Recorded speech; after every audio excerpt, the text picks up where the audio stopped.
What's up, guys? So I apologize for coming in late here. Let's see here. Let's get into the comments just in case anybody pops in.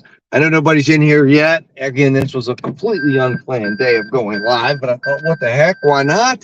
Friday night. I'm in an area where I think cell phone service will hopefully be good, but change of plans. If anybody tuning in to the last live, I said I was going to the next town over, and DoorDash totally screwed me. So I'm heading out of town. You see there now my earnings are higher than they were when we left. I think we were at $21 and some change. But DoorDash totally screwed me because I was scheduled to go live in that town at 6 o'clock. And I ended up taking an order. It was $13.25 going 10 miles, which I liked. I liked where it was landing me. And then I picked up another order that turned into an $8.25 payout. So I ended up getting paid $21.75. But I got done and I was right outside. Excuse me. I was probably, I don't know. I wasn't too far outside the market. But it wouldn't let me go. It wouldn't let me dash along the way. And sometimes it does that on my Android. And I'll go into my iPhone. It was letting me dash in a completely different, like there was another community right next to it that was like super duper red, busy. And it was letting me dash along the way to there, but the one I was scheduled in, it wouldn't let me do it. So I literally could not make it. I was like 15 minutes away, but it was like 4 minutes from when my dash was going to expire. There's nothing I could do. So I lost the dash.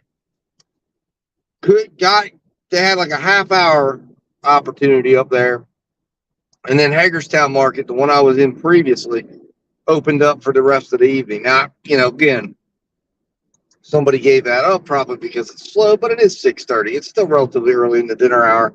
It'll get started around here probably right around now, or at least it should. So I figure I'll take you guys along with me for a little while. And then if nothing happens or it's a dud or nobody comes in and sees me, I'll there's nothing to show you. We're in the stream. But it'll be 2 streams for today. So that's pretty good for me. Considering I don't think I've streamed in months, but that's where we stand, guys. So if you're watching this or you're tuning in late and you went back, that's what happened. And anybody comes in and asks, of course, I'll go over it there too. So that's where we stand. And so we're heading towards a hotspot right now. When we get to this hotspot, this is the area in this area. If orders aren't coming here, orders aren't coming anywhere. I mean, this is the main hub. There is probably 20 restaurants, solid amounts of money, good order amounts, not order values, but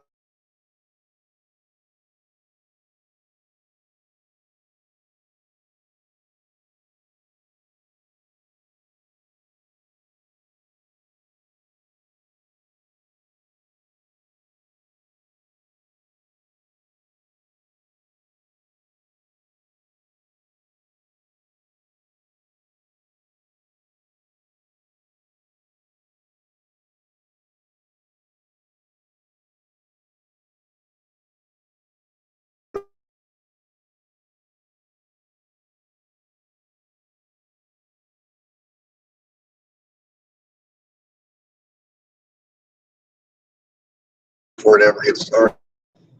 All right, guys, sorry about that. If you're watching this, bear with me here. The cell phone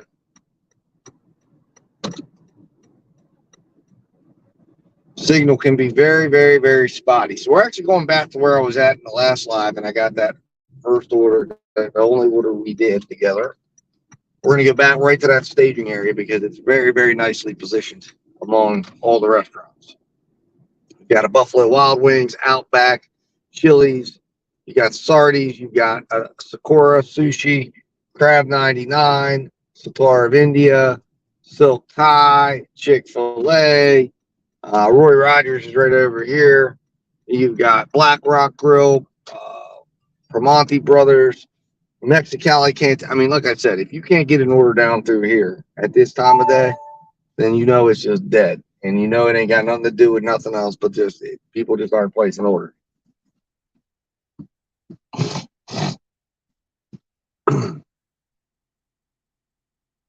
Sorry about that, guys. It's allergy season. My allergies are just outrageous right now.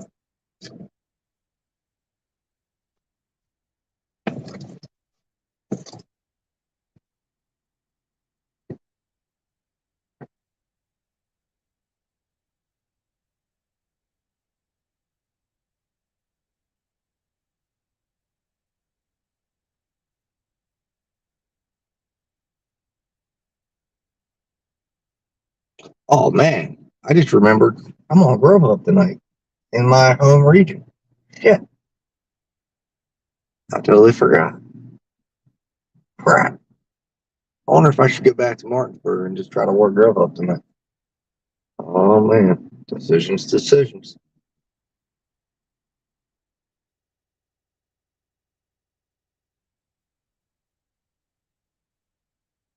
Oh, that was a big mess up, wasn't it? Jesus Christ.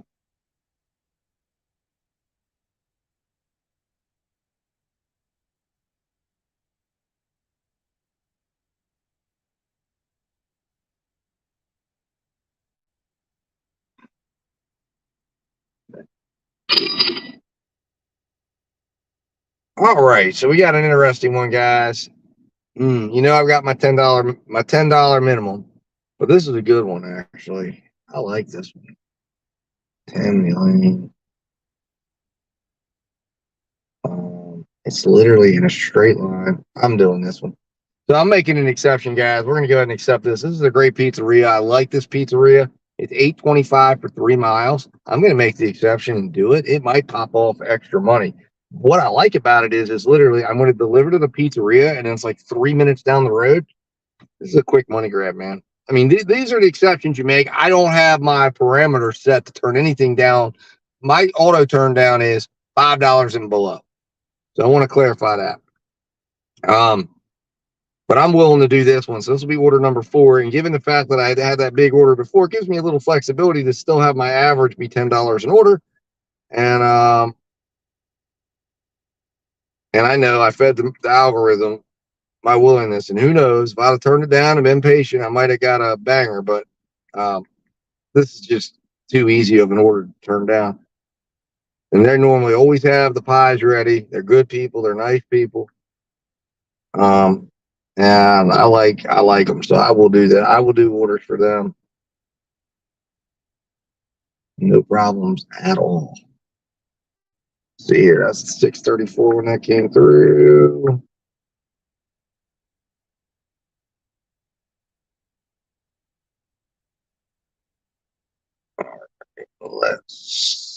We're 4 minutes from the pizzeria, and we're going to deliver this at 6:57. So we should have that way earlier than 6:57. Unless there's a wait, I hope there's not. But we got 825 in this order. And you know what? I'll leave Uber on. When you do these little short runs, I'll leave the second app on for the simple fact that, you know, I'm gonna if unless the wait time is long, it's gonna be like 10 minutes and I'll be done with this order and I'll have 825 in the car and I'm delivering right in the same area. Like I'm literally gonna go behind all the restaurant strip that we have here. It's gonna take me right behind there, and that's where I'm gonna be delivering. So I'll be 5 minutes away from this area. So I can confidently say if I got a good order from Uber that was at a sit down restaurant, I can very confidently say I could take that order and make sure I was able to do everything I need to. Now, if this was a longer drive or this was going to be a longer timed order, I would have turned it off. Just to be clear on that.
All right, guys, I turned you guys towards the road there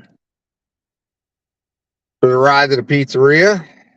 Figure that way you don't have to look at me the whole time.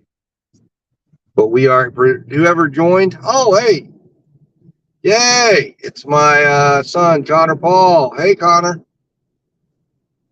Hey, babe. You guys are the only one in here. So thank you for coming in, saying hi. You guys can ride along with me just like it would be if we were out together. So yeah, we're going to the what's it called? American Pizza place we went to the one I liked, the one we went to the one night. People were real nice. Right on, right behind the mall. So it's 825 order, but it's a little lower than what I was wanting to do. But it's like I'm gonna pick it up over here and then just drive straight down the boulevard. So it's a good order. And yeah, might be able to pick something up or get another order real fast. I'm hoping Uber or somebody will give me something or we can pick something up. I mean, we're gonna be right in the same area, so it's like sit or wait or make 825. Why not? Let me switch the camera back since it's you guys. Let's see here. Settings, camera.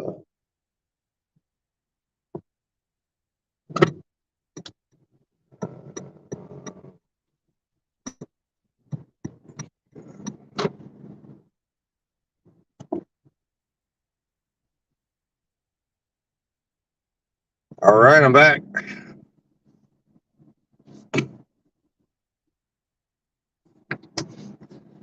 So, anyways, yes. So it's still. I probably should have left it on so you could see, but it's the one that's right up here across from like the right down from the Chinese place, right off exit 22 or 28. Anyways, tell her she's very welcome and happy Mother's Day. Love you. We have somebody else, whoever just joined the stream, welcome. We are making a pickup here at American Pie Pizza. So I'm about to run in here and pick this pizza pie up. Looks like they just attempted to do an add-on for $2 and they got promptly turned down by Driver Utility Help. We don't do $2 orders here ever. All right, so let's go in here. We've arrived and 6:42 p.m. Exit. Arrived at the store. My Upside app has let me know I got discounts here for American Pie. Order still being prepared. All right. All right. I will be right back.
head southwest on Virginia Avenue toward Acme Road.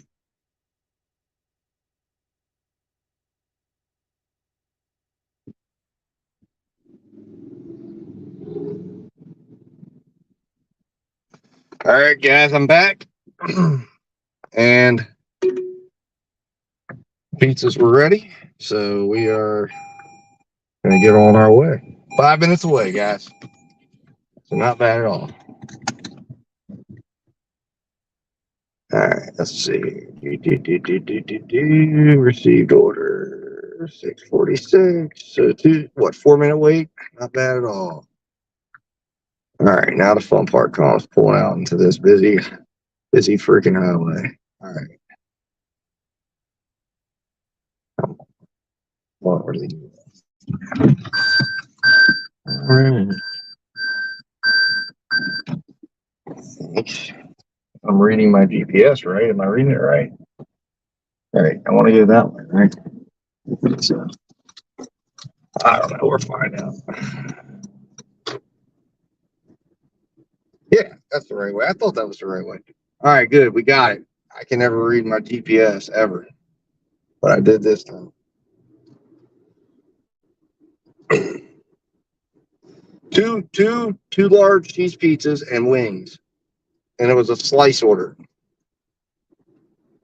So slice orders I have found have pretty decent tips. So this could be a very nice tip. And baby, if you're watching, that was the one that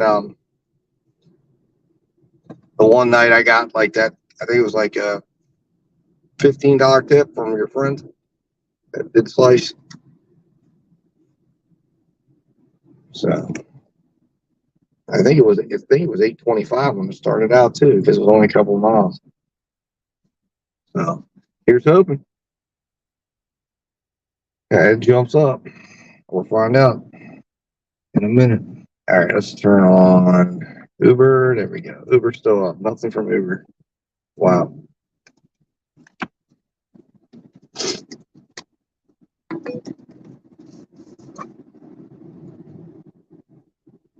Oh yeah, baby. And I forgot I was on Grubhub tonight. I'm on like a full schedule, but I'm not. I'm not even in the area, so I forgot about that. I was supposed to stay down in Martinsburg area. So I've got them scheduled, but I missed the first part of it. But I think I got something scheduled with them at 7. Let's see, 5:30 to 7:30, which I missed. I'm marked absent. So 7:30 to 9:30, and then 9:30 to 11. I'm on with them.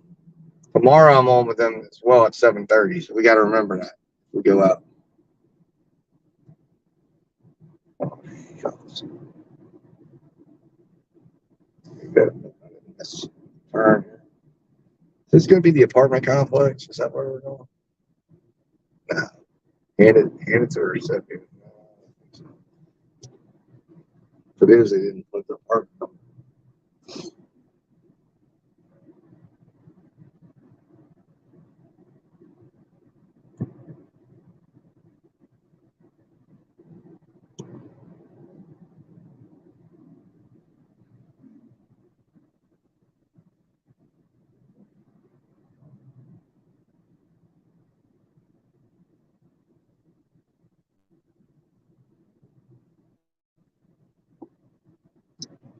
Tammany.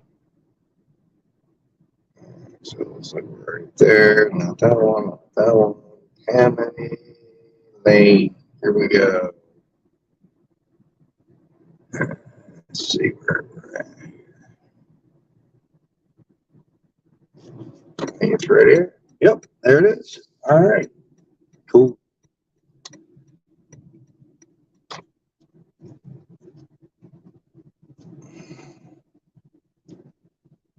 All right, 16614.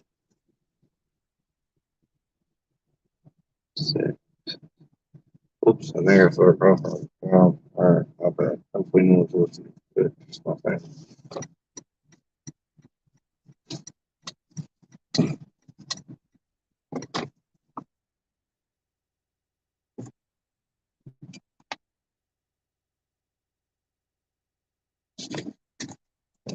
Camera ready, on, and slide it to the side. All right. See.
All right, so I was right.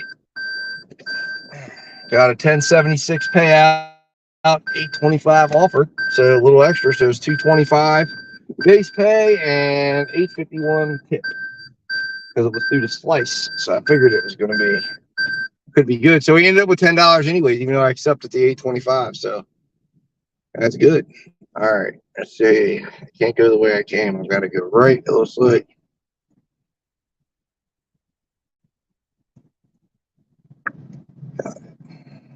All right, let's go left.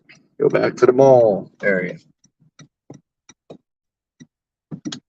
And off we go.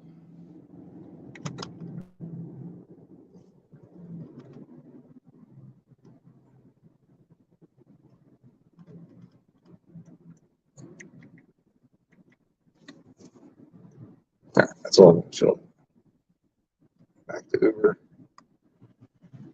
We get parked, I'll put the rest of the figures in. All right.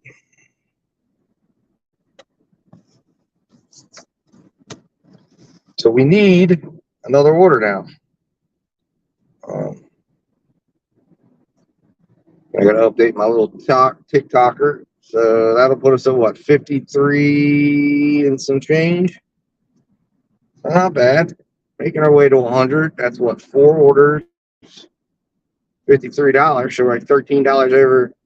Should be at 40 minimum. So about 13 over where we want to be at.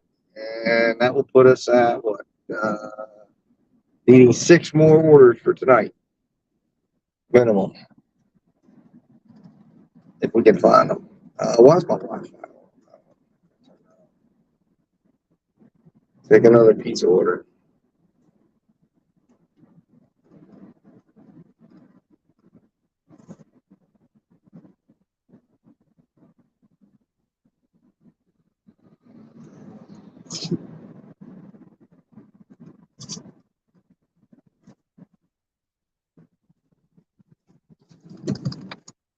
So it's key when you're doing, as you can see, I got lucky. I'm not going to sit here and say I knew that was going to be an overpay, but that was a good enough order. It was close enough and high enough and out of the woods enough But I knew that was gonna be a good order, even if it paid out at 825, because the time was gonna be so low. And we'll see exactly how low it was, because I've got the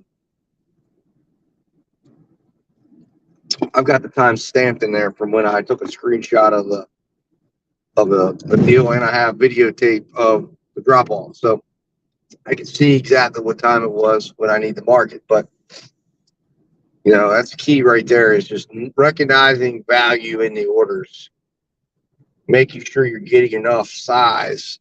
So let's see here. We're at a light off inventory.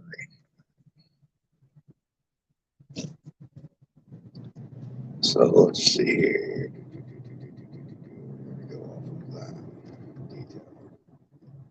So 652 is when we finished this thing. Actually, damn, it ended up being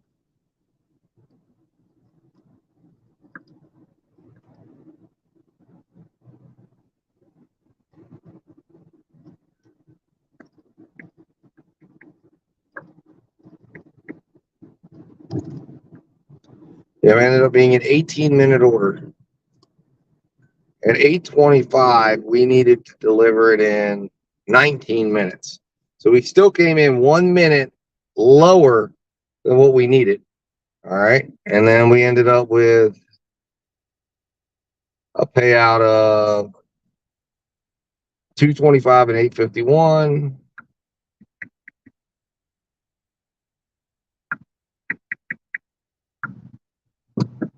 $1076 payout. So that's good. All right.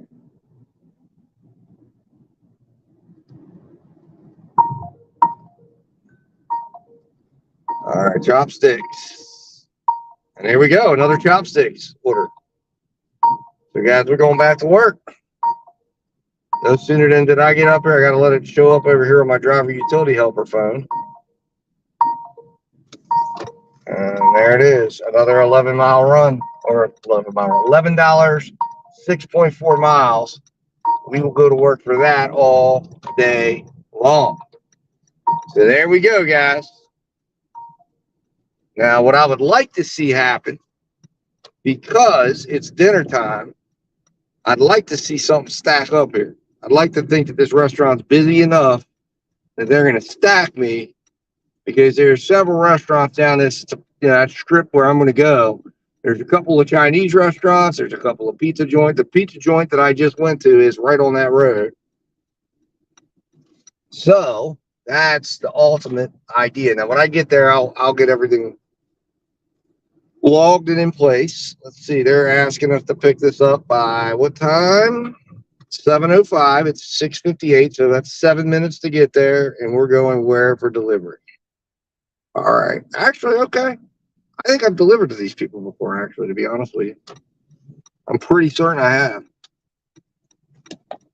So hopefully, let's see, what size of an order are we dealing with here? 4 items: General Tso's chicken, 2 pork egg rolls, and 1 fried or steamed dumpling. So it's not a large order by any means, but $11, 6 miles, to me, that I know I'm going to have good value on this order. I'm 100% confident that I will.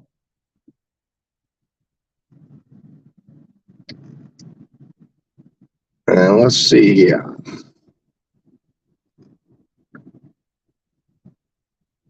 I'll plug in $11. 26 minutes is what we have to complete this order in. So I'm really confident we can do that, because we're going to have got to the restaurant in probably 7 to 8 minutes. And I'm thinking, eyeballing the address, I'm going to say it's about a 10-minute delivery time. So I'm thinking we're going to be on delivery 21 minutes probably, unless there's a long wait at the restaurant.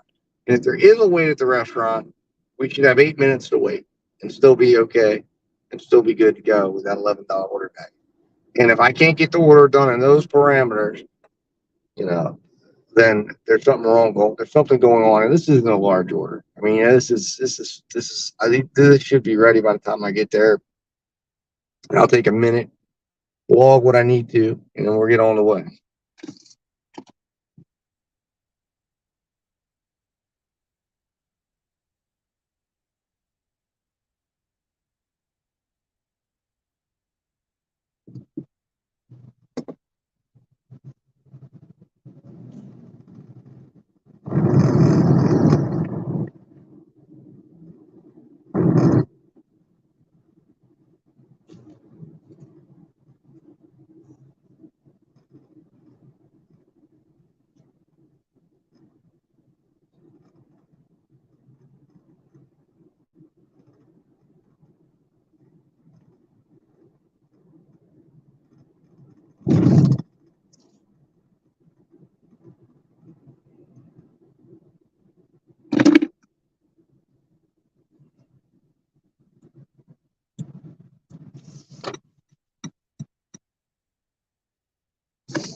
Looks like I got a viewer who's there. Comment it, whoever you are. You want to say hi?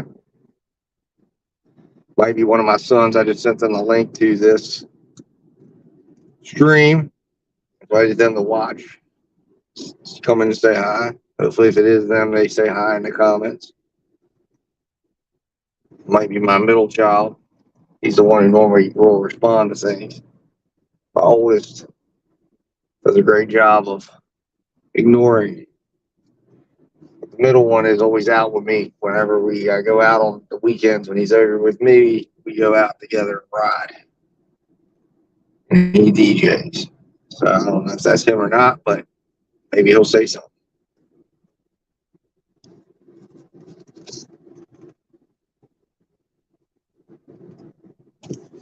All right, here we go. Whoever it is, if you were here earlier, we are in the Hagerstown market tonight. We were going to go to Frederick. DoorDash screwed me over. It had me do an order in Hagerstown and then wouldn't let me check in for my dash to dash along the way in Frederick. So we ended up staying in Hagerstown. All right. Let me hold on here. Just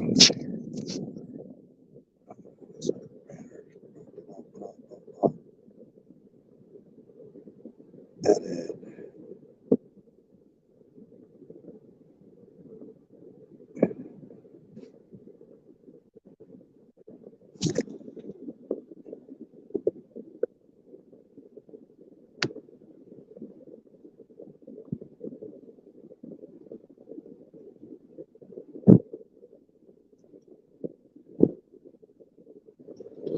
All right. So we are at 54. Whoops. Oh, one. Turn that on. 5401. All right, there we go. And now we're going to log this order again.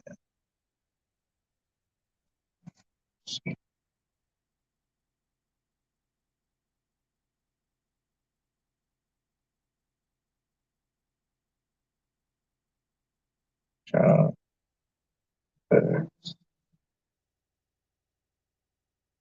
83, 3.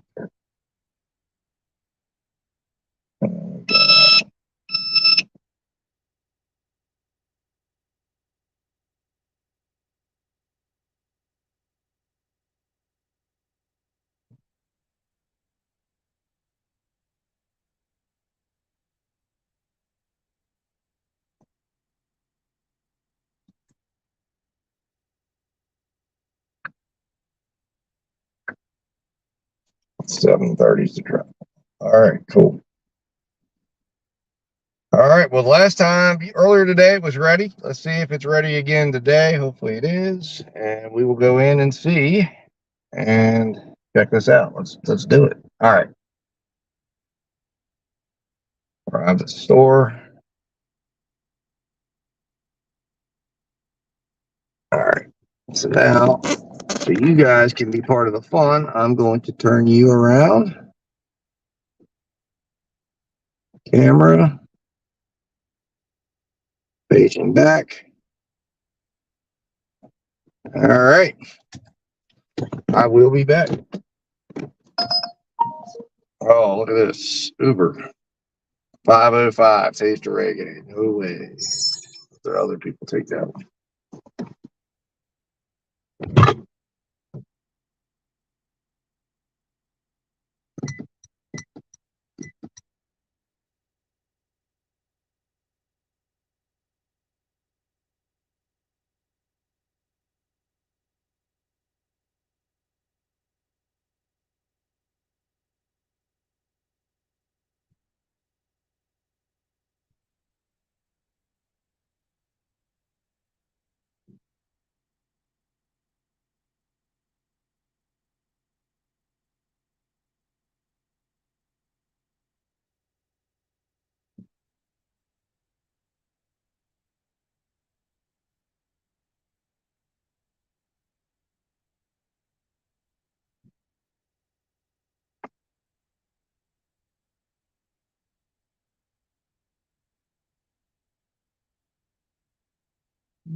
Let's see.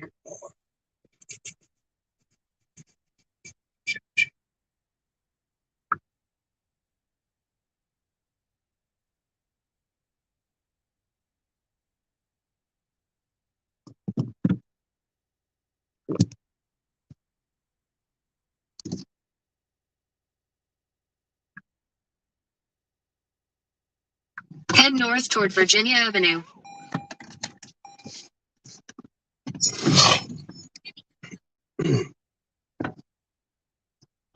All right, guys. So we got that picked up. It was ready.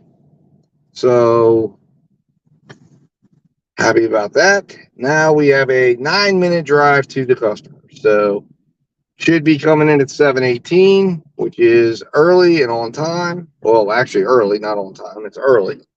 So that's good. That means we will have increased the value of this order. So happy about that. Happy about that. So let's go get this order dropped off and delivered and book some more money. Because this order will put us at like $65 for the day. So can't argue with that. And if there's any extra in there, of course, obviously it would go higher, but can't argue with that at all. We're about 5 miles away from here. So we're going to have a little bit of return. It's going to put us a little bit out of the pocket, but not too far out of the pocket that we can't start getting orders right away. We're still going to be in the range of the zone. We'll still be considered in zone. We'll see what happens. Now, what I've found is a lot of times the larger orders, unless it's like something that just gets over $100 because it's a couple of steaks at Outback or something like that. But if you're getting a real large program order, those orders will come to you when you're a little farther out away from the strips of restaurants. And that's because they need a little extra prep time. So if you're out there and that's one of the criteria they're going to match you for. Some people have taken that as calling you to the restaurant. No, my friend. They're not calling you anywhere. They're calling you because you're far enough out that they don't want to have you waiting at the restaurant, getting rid of the order, and they've identified you as a large order program individual, so they need to bring you across. And it's as simple as that. It doesn't even make sense that like their algorithm is not that advanced. It's just not. Period. End of story. So, anyways, sometimes going farther out, taking one of these orders, it doesn't go too far out, but goes just far enough that you've got just enough time that they give you that big order or a big order gets placed and you snatch it up and boom, there you are to the restaurant. It's just like the other night I had taken it was Sunday night, in fact. I got a huge catering order for a plant in the area. And I literally was right near the restaurant when they gave it to me. And I ended up having to wait at the restaurant for like 20 minutes. I knew it was going to be a big payout, so I wasn't leaving. And they had, I think the offer, I'm not mistaken, was $19 going like 3 miles because the plant was like 3 miles from the restaurant. But it was a big order. So in that case, I lucked out. I was there. I happened to be somebody there that was a large order driver. I don't know how many were out. So in that case, but some drivers would have said, I'm leaving, and then that order would have gotten tossed back out and repriced for another driver.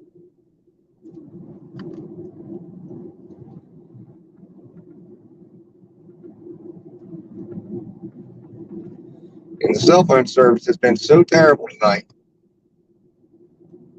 that it's been giving me a heck of a problem. I couldn't get my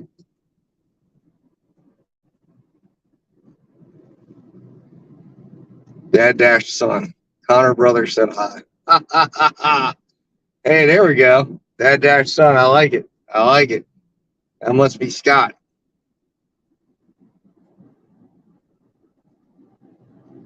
I like it. There it is. I guess all that was going on while I was in the restaurant. That is my middle son. He goes out with me quite a bit, and we go out dashing and make a lot of money together. He DJs, and then we go ride around. So that's a good bit of fun. All right. So, yeah, we're gonna get rid of that there. Come on. Tell us what's happening. Why is it doing that? There we go. All right. Did my Uber ever go offline? Yes, it did. Thank God.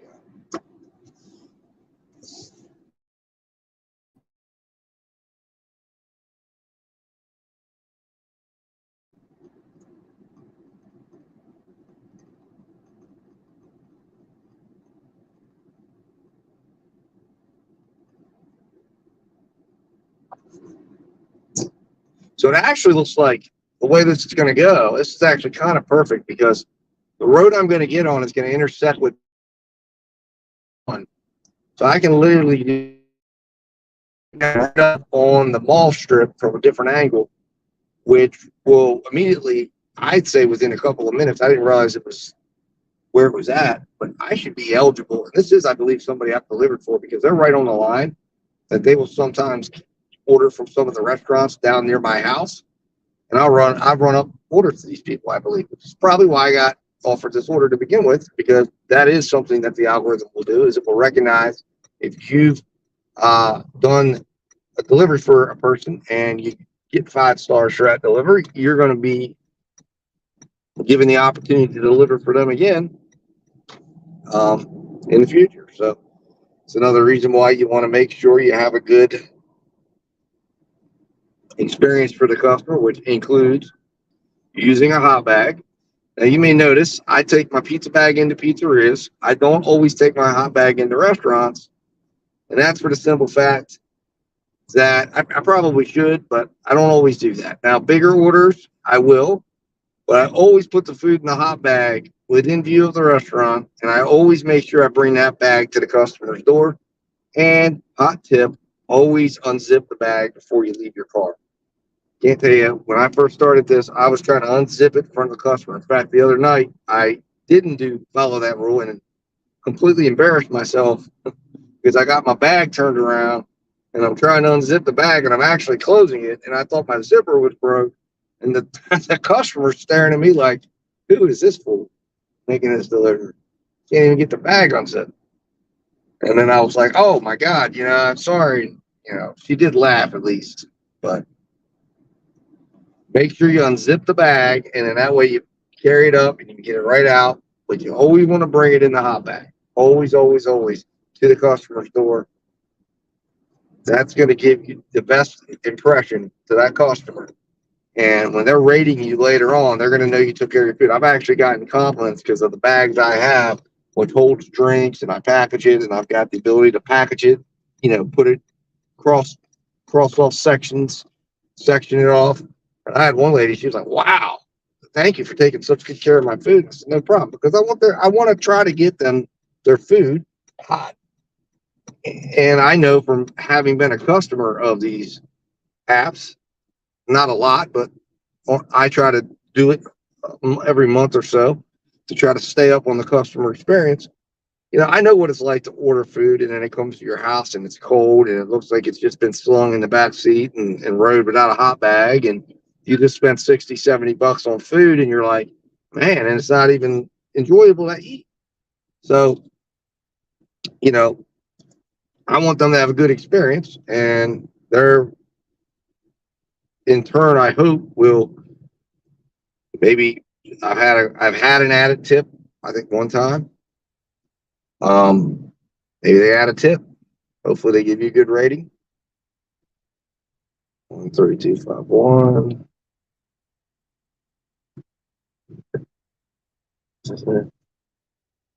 Yep. All right. Here we go. Verify.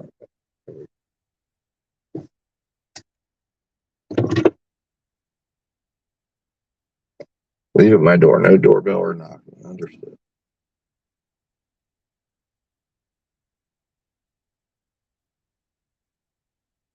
On.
All right, got that delivery done. Very much hoping my customer wasn't watching me because I almost got into their car, which is similar color to mine. And that's what I get for looking at my phone when I'm walking down. I end up walking up to the wrong daggone car. But anyways, I did not touch the car. I realized before that happened. So let's see what the payoff is as we get down the road here. Complete order, photo, gallery. And here we go. Confirm. 250 base, 850 customer tip, $11 payout, face value payout, guys. I'm not going to complain about that. Got it delivered at 7:18, I believe, if I'm not mistaken. Yep, 7:18 with 22 seconds left to give. So, or 22 seconds. So, all right. Not going to complain at all. So now I'm going to come out here, hang a right, and I'll go down a little bit, and I'll run into the highway. And I'll be right back up where we started. I'm not sure why it didn't draw me down that way. I know why it didn't draw me down that way because of where the restaurant was. So I know why it didn't do that. That would have been a longer route. But for me to get back to where I can get good quality orders, it's going to be a quick little run to do so. So, all right, I got to note the miles, 83,393. It's the only thing I'm going to note. And then the rest I will handle when we get parked. 83, either at the next restaurant or while we're waiting for.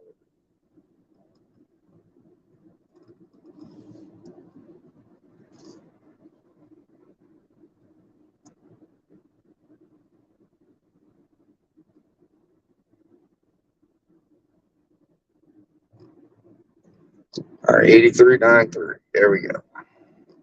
So we ended up driving 10 miles on that order. Kept it at $1 a mile, but that's 10 miles from the previous drop off. So you have to remember that. Again, I always think it's sneaky how we think we beat an algorithm and we're get offered an offer sometimes, and then the algorithm will just move us a little bit further down, repackage the offer, and offer to us now that we've driven 4 miles from the drop off, now to re-offer the same offer to us, but now we're down closer to the restaurant, and now it can show us $1 a mile, $1.50 a mile. So you got to be careful and make sure you're looking at that. What is your miles at? So when you get to the stopping point where you're going to stop your car, if you stop driving finally, when you get into the area, if you haven't got an order right away, then that way you can take that into account when you're picking orders to make sure you don't get underwater in your miles without knowing it. And suddenly you're taking what you think is a really good offer, but it's really, it's $1 a mile from where you're at, but it doesn't take the 4 miles you took or 3 miles you took to get there. So what is it really, But anyways,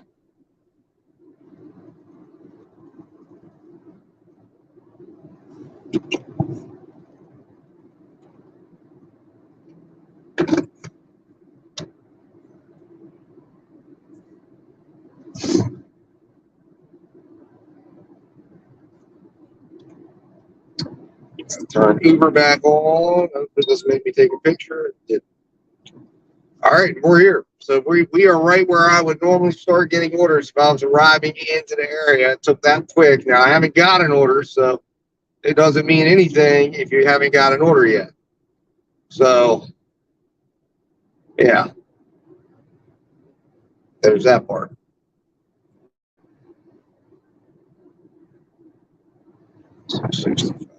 Oh, there we go. All right, we got an offer. That beautiful order, $4.05, 8 miles. And I guess I didn't turn Maximo on because I should have just took care of that. I turned it on manually like I did earlier. So let's get Maximo.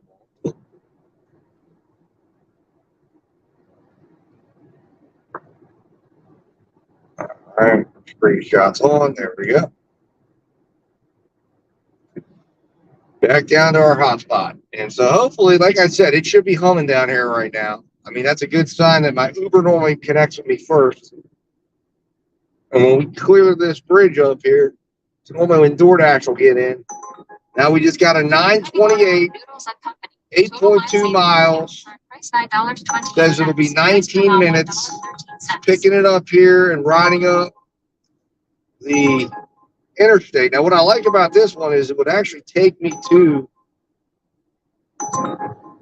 near a sushi place I like, but it's still not several cents off.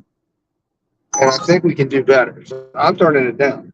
Would you have turned down 928 for 8 miles? I don't know. Now we got 503 for 14.3, and my filter took care of that. What would you do if you're put it in the comments?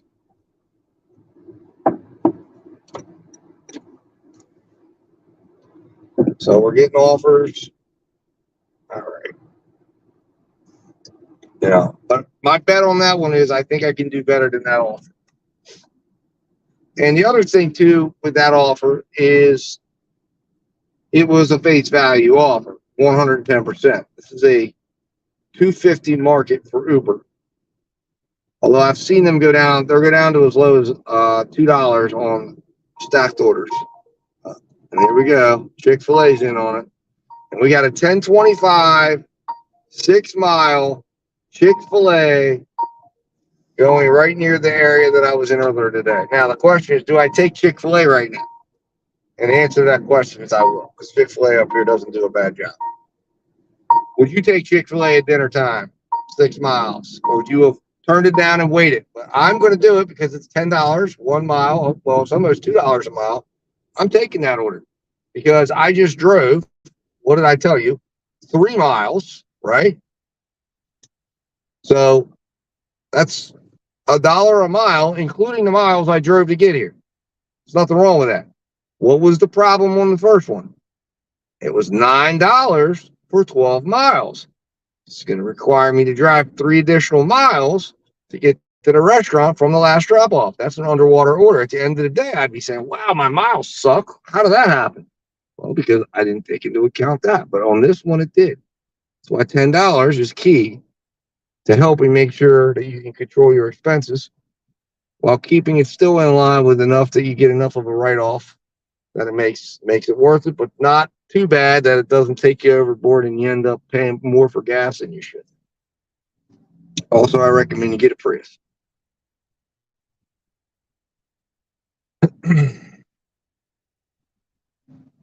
So here we are. All right, Chick-fil-A. Only thing I hate about this Chick-fil-A is the parking here is always a challenge, a huge challenge. And we're in the heart of dinner, so, but that is my own fault for taking the Chick-fil-A, I guess, but I stand by the decision. We'll see if it works out. And we'll see if there's how many items it is too. 6 items, okay. Cookies, oh God. Milkshakes. Oh, Jesus. Oh yeah. 2 milkshakes, Chick-fil-A, 12 kind of nuggets, 12 kind of nuggets, 2 waffle potato fries. All right. So if I had to estimate that on the DoorDash app, that's probably about a $50 order. So we're probably looking at if I had to estimate, they probably I think it'll be $3.25 and $7. And if there's a hidden tip at all, it'll be a couple of cents, a couple of quarters. But I doubt it'll even be that. All right, here we go. Chick-fil-A. Right up here. So we are to the Chick-fil-A. Is it crowded? Nope. Actually, Chick-fil-A's not very crowded tonight, so I'm glad about that. That's nice. This will be easier order than I thought it might have been.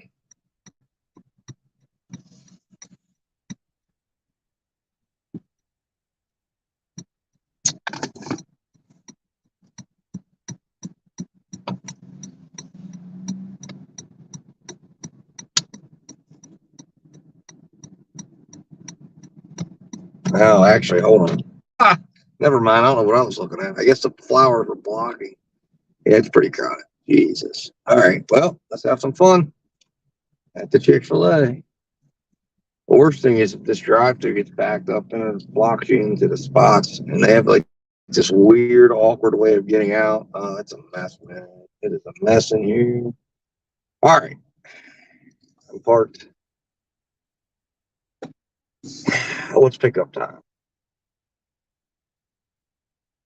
7:32. I got 4 minutes. All right. So let's get caught up on some logging, and then we will head in because they normally need all the time they tell you it's going to be. All right. So let's go here. Oops. DoorDash. Relay.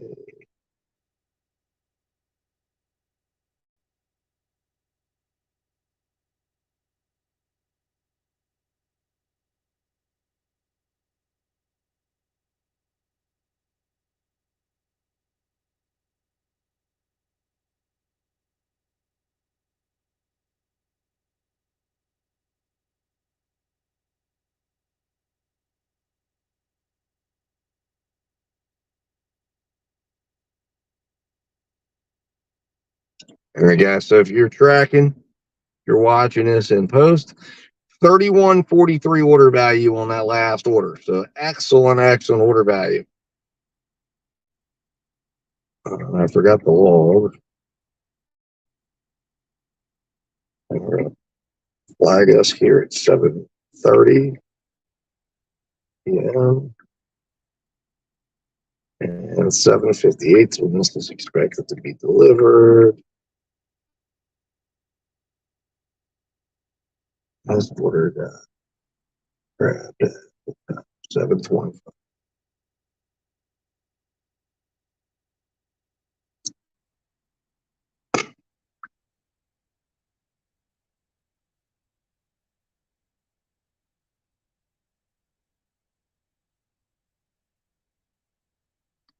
All right.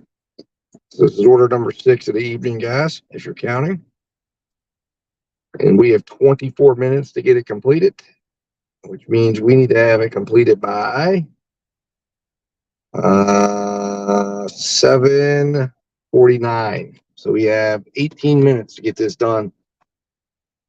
Let's see if we can do it. It's all going to be on whether or not this is ready. So let's go find out. Hopefully you see me come back quickly. I'll be right back.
All right, guys. Sorry about that.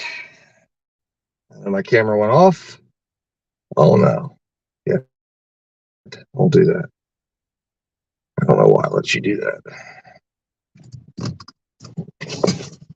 All right, guys. So we got 14 minutes to get.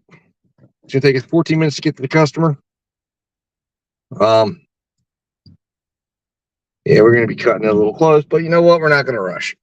It is what it is. I don't rush. So 7:49, we're gonna be arriving right when we need to arrive. Provided I don't do anything crazy and get lost. Because sometimes I do. I can't read GPS sometimes. I'm GPS target. I don't understand why I can't read it, but I can. And it's time to put glasses on because it's nighttime.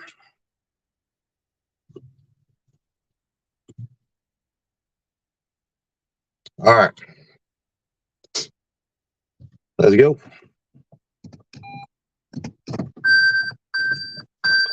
Whew. All right. So here we go.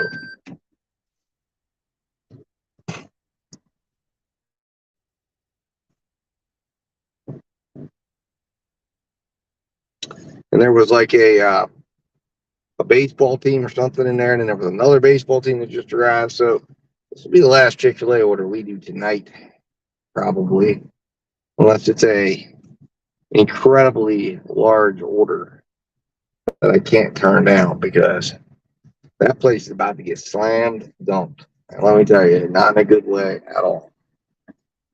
And DoorDash drivers and anybody else trying to get an order out of that place is going to be up the creek without a paddle because they're not going to be. I mean, you're the bus. Well, you're not going to be able to see the bus because you're facing me. But there's a bus right over here where they just unloaded all the kids. So and it looked like there was some sort of spirit night or something going on in there. Chick-fil-A loves to do that stuff. They help the local schools do fundraisers and whatnot. And my kids did that. Their schools did that. Oh man, I could have gone out of there and gone left. Are you serious? Is that similar ETA? Yeah, we will do the similar ETA. That would be faster ETA because guess what? It's highway. Little tip. I mean, it depends. If you're worried about the miles, then don't do this. But a lot of times DoorDash will take you the lower miles, which may be a couple of minutes slower. And then if you know the way or you know how you're going, I just knock 3 minutes off the time because I'm going to go highway. I'll drive highway miles instead of through town miles any day of the week. They're faster and they're just different. They're different on your car. And when you're in a Prius, I'll do it. So yeah, this may take our miles up a little bit, a little higher than what I like because we were right on the margins of flipping over into going above this 1025 amount, but I'll do that in this case to get it there a little quicker because right now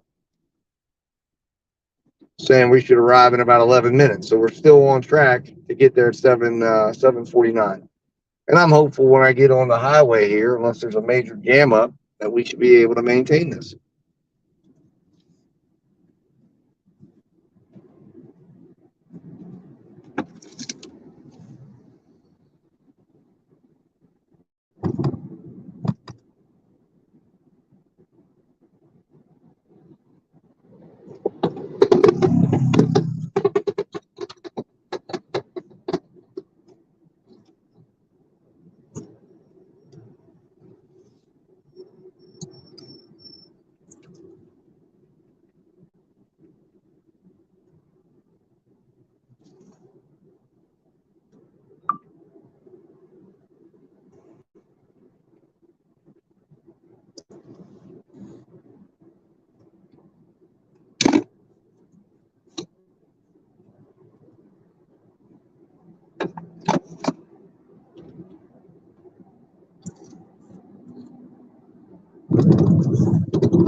These are my little HD glasses. That's what I call them because it's like everything, when I put them on, I see everything like in high definition. It's like I don't realize how bad my eyes are till these things go on. I don't like wearing them all the time, but at night I do wear them because they've got the anti-glare.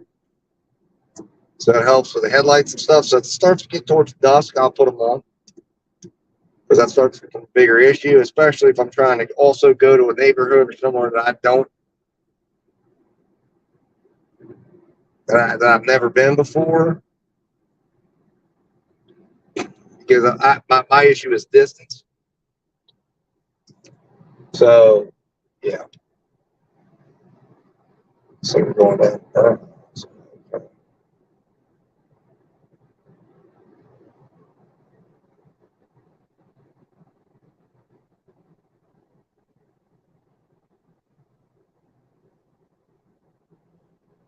It'll be interesting to see what we get. We're going to turn Uber back right now. Just let Uber do its thing. See if we get a shop for us, because Uber has been not good tonight at all, in my opinion. There was one potentially doable order that if I would have known I was staying in the area, I would have done it. It was a $17 double order that I might have considered doing. But other than that, there really hasn't been much besides that one we talked about earlier for $9 and some change. I mean, I'm surprised. Normally, Uber sends me at least a couple orders that are doable and in range, especially on a dinner shift. But it's been bad. It's really been bad. Now, Uber's much better in the market I was going to go to. Uber, at least when I was up there, leads the way. But it's all in when the app's on, where you're at, and who's ordering what at what given time. And if you're turning the app on and off, or you're taking apps on another, that's why you got to make sure you're taking a good offer that's worth the time to turn it off, because it could be 2 minutes later, 30 seconds later, you get that offer that changes the whole day. And that's the nice part about maintaining a $10 average order value or order amount, order size. And as we're trucking it up here, and you know what? I don't think I changed. I didn't. It should be, I believe, $65.01. Now we're at $75. So we're making our way towards 100. So I've got to change that. Shit. Right? Or am I wrong on that? Maybe I did change.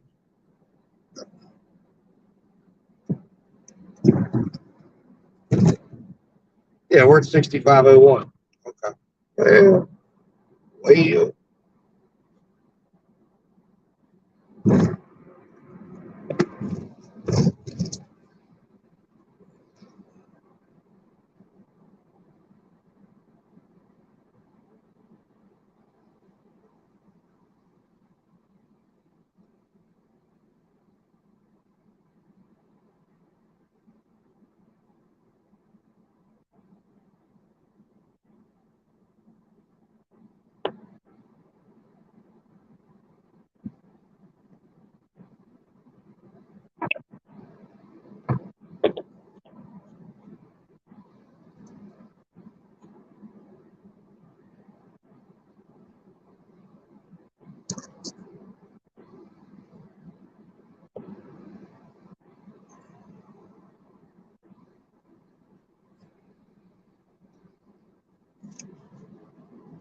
so this put us at $75. Not bad at all.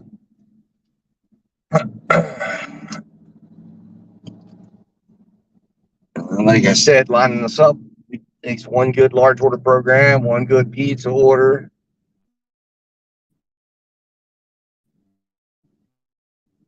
A good stack, get you right in line, and bam, you're. So our goal is 10 orders completed tonight. We've done 6. This will be order number 7, right? I guess that's right, yeah.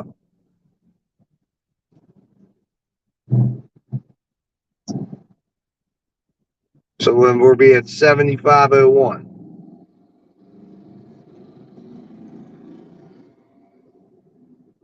So we've absorbed some of that extra on the one order. So we'll be heading towards 100. And then if we can get, we right now come in at about $105, so about $5 over the average. But again, who knows what comes in? We'll see. Surprised about that, I guess.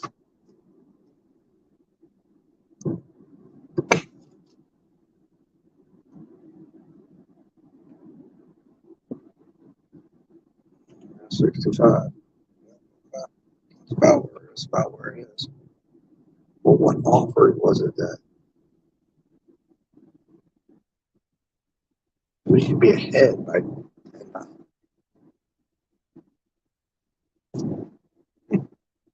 Weird. Math doesn't make any sense to me. Right, because we should be ahead. I never took less than 10, so 10. We should be at 70 right now. 60, right?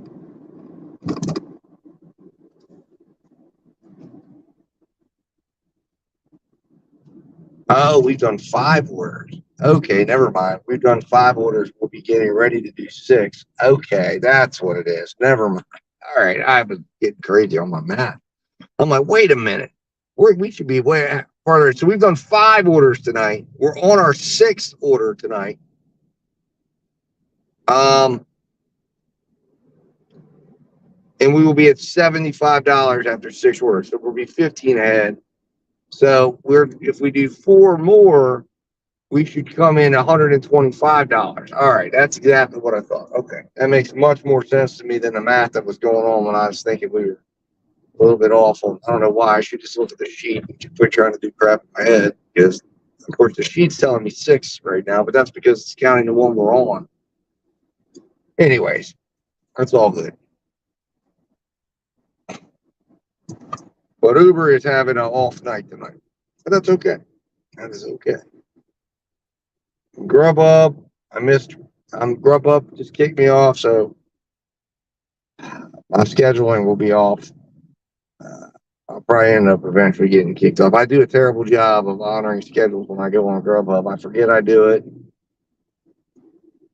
Not that it'd be worth it, because a lot of times Grubhub gives you these crazy, like what they do, they put you on schedule, and then they give you like a 25-mile $11 order, and they won't give you anything for a while. Sometimes they will if it gets busy, but they're doing some wild wackadoo stuff. So it's really, if I'm not on other apps, I'm going down there and just say, well, I'm just going to work Grubhub tonight. Yeah, I'll drive 200 miles and make $100. I mean, it would be crazy. I'm not going to do that. So I got to have the others working with me. And I guess my original plan was supposed to be to go to the Charlestown market, and I forgot about the Grubhub shift. And I ended up scheduling myself for Frederick. And let me tell you, now that would have been a great combination, because the Charlestown market, Grubhub hums, and being on schedule up there with them and getting the opportunity to do that, and then going in and working Uber. Here we go. 11 miles. 9:55 is what just came through there, guys. And my filter caught it and did what you do with an order like that, declined it. But geez, man, 11 miles, 9:55, very close to the $10 mark. You got to wonder, like, why would Uber not just offer that at $11 for 11? I mean, they're already $1 off, anyways. I've seen Uber do $14 base pay before. So it never makes sense to me how they do it. DoorDash is pretty consistent. They just give you the lowest possible base pay across the board that they can possibly do. And yeah.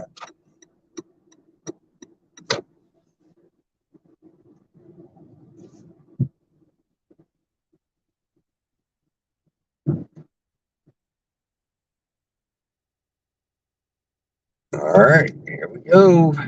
We're getting close.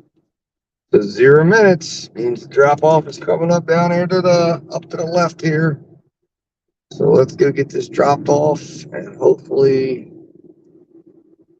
DoorDash is busy enough to have another order floating through not too soon. Because there's actually over to the right here behind these trees, you can't see the trees, but they're over to the right.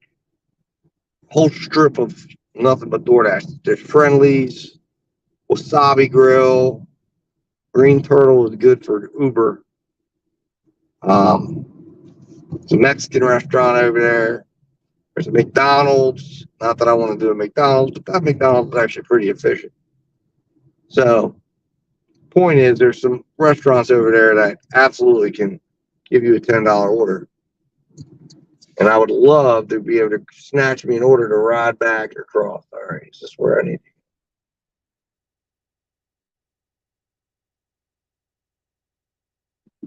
Yeah, let's put the entrances over this way.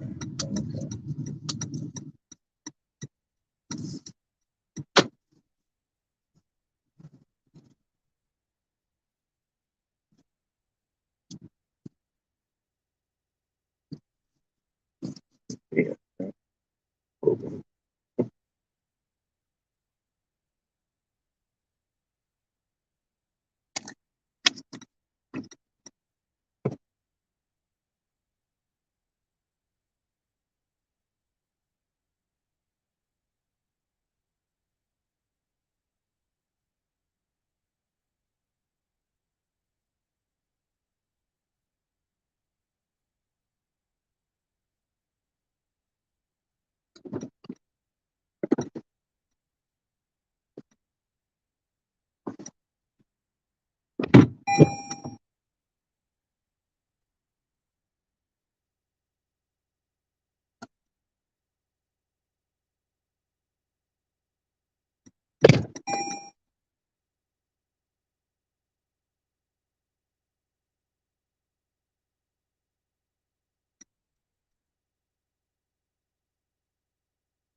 Let's get out of here.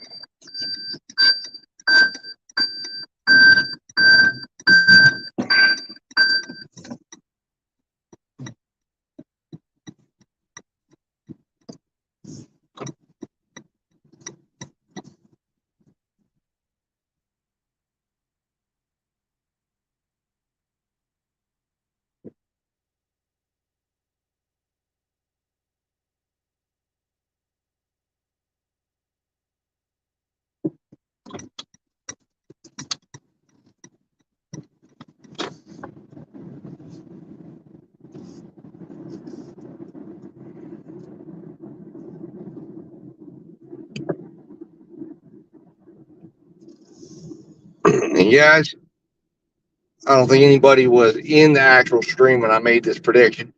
But if you're watching this post stream, I got it right. 325, $7. I called it. Boom. That's all I can say. Boom. So there we have it.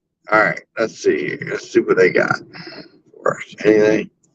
So I am actually not going to go near that strip. I'm going to turn right and go back towards where we were coming from because I like that. I like the restaurants in that direction better, but I was hopeful that maybe something would flag us. And if it was a decent enough offer to grab my attention, I would go down there. But I'm not going to go down there and look for anything because, quite frankly, I just don't like that area. And then they end up pulling me in a different direction with those, a lot of the customers that are going to deliver for there. And it's going to pull me in a different direction away from where I want to be at right now. So, anyways, that's that. Um,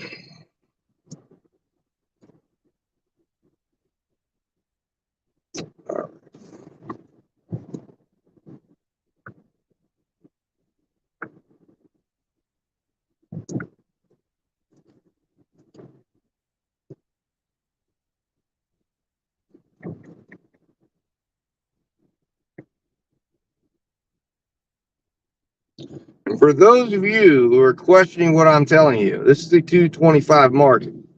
This would have been a 225 order. They added $1. Okay. They added $1 to the payout there, to the base pay, to get that to $10, because that's what I've been accepting at. So they moved that up just to the minimum. Now they're going to make me drive back. They're not, and they're they're going to get their way in a sense, because I'm driving back and I'm having to drive some miles to get an order. But I'm just saying, like, they know the algorithm begins to learn what you're willing to accept and at what price. And then they elevate, in that case, they elevated the base pay. Now, if I would have been willing to go down to 95 cents a mile and consistently done so, I'd have sold 225 and I'd have seen 925. They're not going to strip away the tip, or they would have shown me, or if I was a $7 order guy or $6.25 order guy, they might have shown me 625 for 6 miles, or they might. But again, in this case, the miles on this run was 14 miles.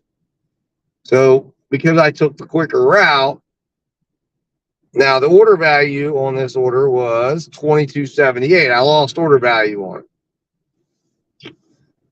it due to traffic. So this is our weakest order of the night. Incoming order from Los Primos Mexican. Total miles 3.3. Current price $7.82. Price per mile $2.37. Los Primos is up here. Nope, not doing that. So some of you might have taken that order. I'm not taking that order right now. But if it was going to require me to go backwards down to an area I don't want to be in, it was too low.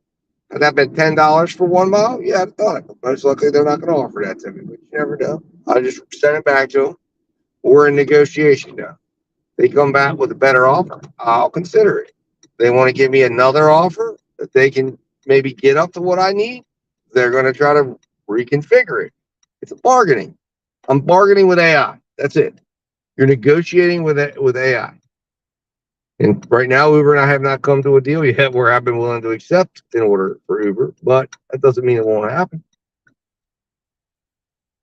And there's quite a few places I know that Uber. Now, the one nice thing is that what I'm very hopeful that the DoorDash goes off up here, but I haven't seen it lined up, so I don't know how much DoorDash is dealing with this restaurant anymore. Well, Red Lobster's fired up. But I'm hoping Sushi Palace up here will fire me off a large order program. But perhaps that's a little wishful thinking. But we're gonna go 2 hours tonight, guys. 29 more minutes, and then I'll bid you guys adieu at 8:30 and finish it out.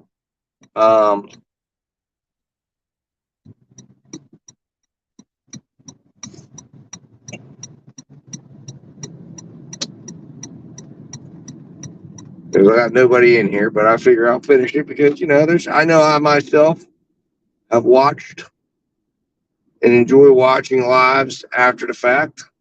And this is, especially when you can see somebody doing it live, and not filming it and editing it together. And you can say, hey, is this guy real? Is this guy for real?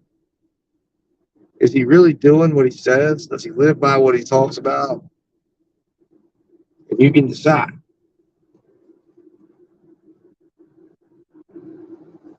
So we're at 75-26, guys, by the way.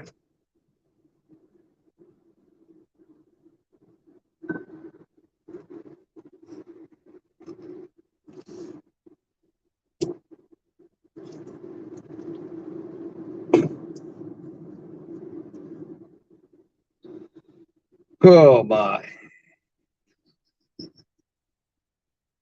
So our order value for the day right now, our delivery order value for today is $27.20. A little weak.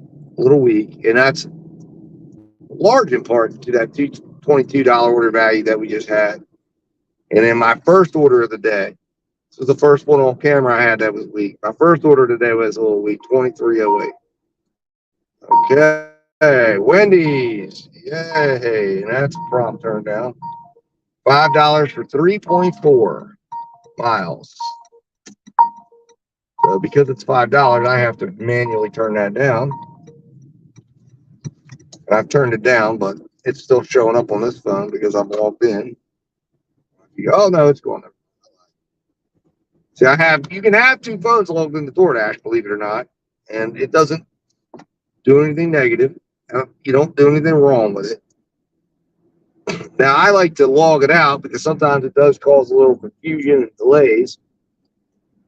But depending on how quickly I get an order, sometimes I don't get a chance. But Uber, man, let me tell you, it's been rough.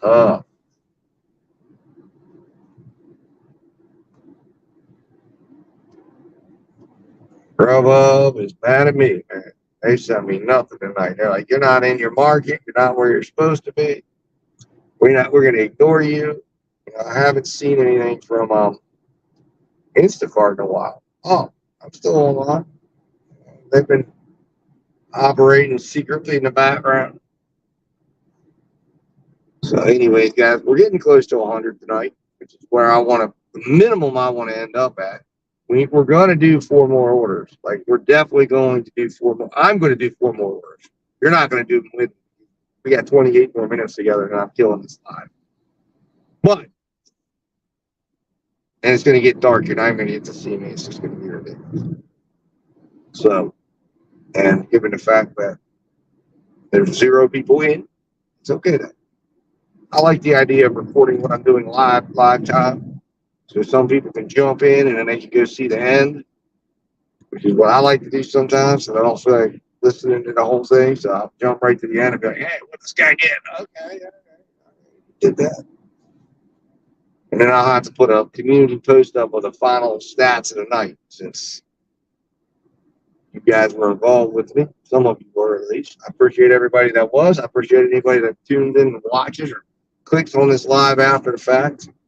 Appreciate anybody that subscribed to the channel and that will subscribe to the channel. Like I said, this channel, if this is the first time you've ever seen me, if you happen to click on this live and you're like, man, I love watching this guy, I want to hear this guy speak, and you're just watching through, you'll be one of my hardcore fans.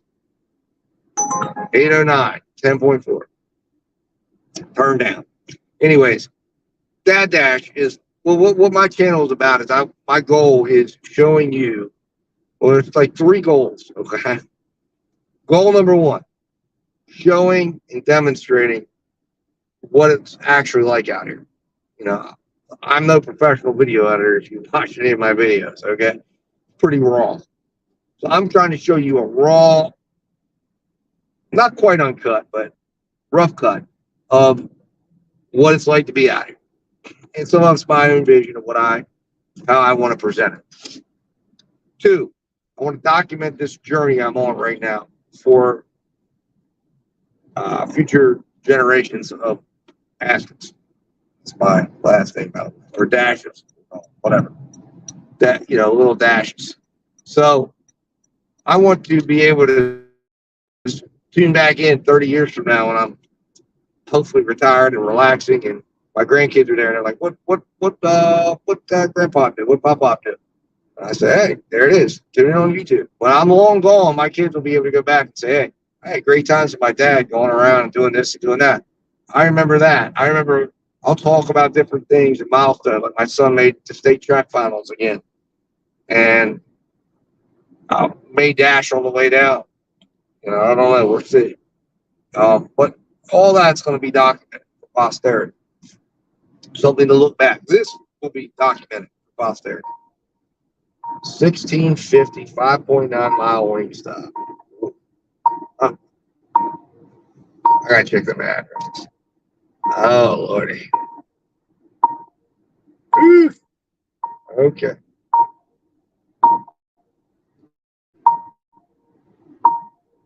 You know what? For 1650, I'll hold my nose and do it. That's not bad. That's enough to get that dash to wing stop. Last time I was in this place, I've had some bad experiences at this particular wing stops. I mean, in general. So we're going to roll the dice. I feel like there's enough money in this order to absorb the inevitable weight that you're going to have. And we're going to ride out here and see what's up. Anyways, as I was saying, that'll be a good way to end it because this will take us to the end. So that'll be 1650. That'll be contract number 7. Now, the way I count contracts, you guys might disagree with this, but the way I do for my goals, anything I add to a contract, that's one contract. So if I add 3 orders to a contract and get $30, and that holds me to that because I don't want to shortchange myself. Now I need to go get another contract. I look at it as contracts. So, and that's just for goal purposes. When I'm counting my dashes and my deliveries, I mean, on goal sheets, it's different. But for purposes of a goal, when I'm out, I'm like, I want to fulfill 10 contracts tonight, which is what my goal is. So that 1650 does not count as 2. That counts as 1 because it was offered to me as 1. And again, if you're looking at the numbers, we're going to be at $91 when we complete this order. If there's not a little extra on top of any of these, or I don't know if there will be, we'll find out. That's going to still leave me 3 to go. And I'm going to be sitting at $90, which means if I fulfill those 3 contracts, I'm at least guaranteed now $120 by completing the 10 at $10. And if I end up with more, okay, then I'm good to go. Now, that order right there is $16.50 for 5 miles, people. $16.50 for 5 miles.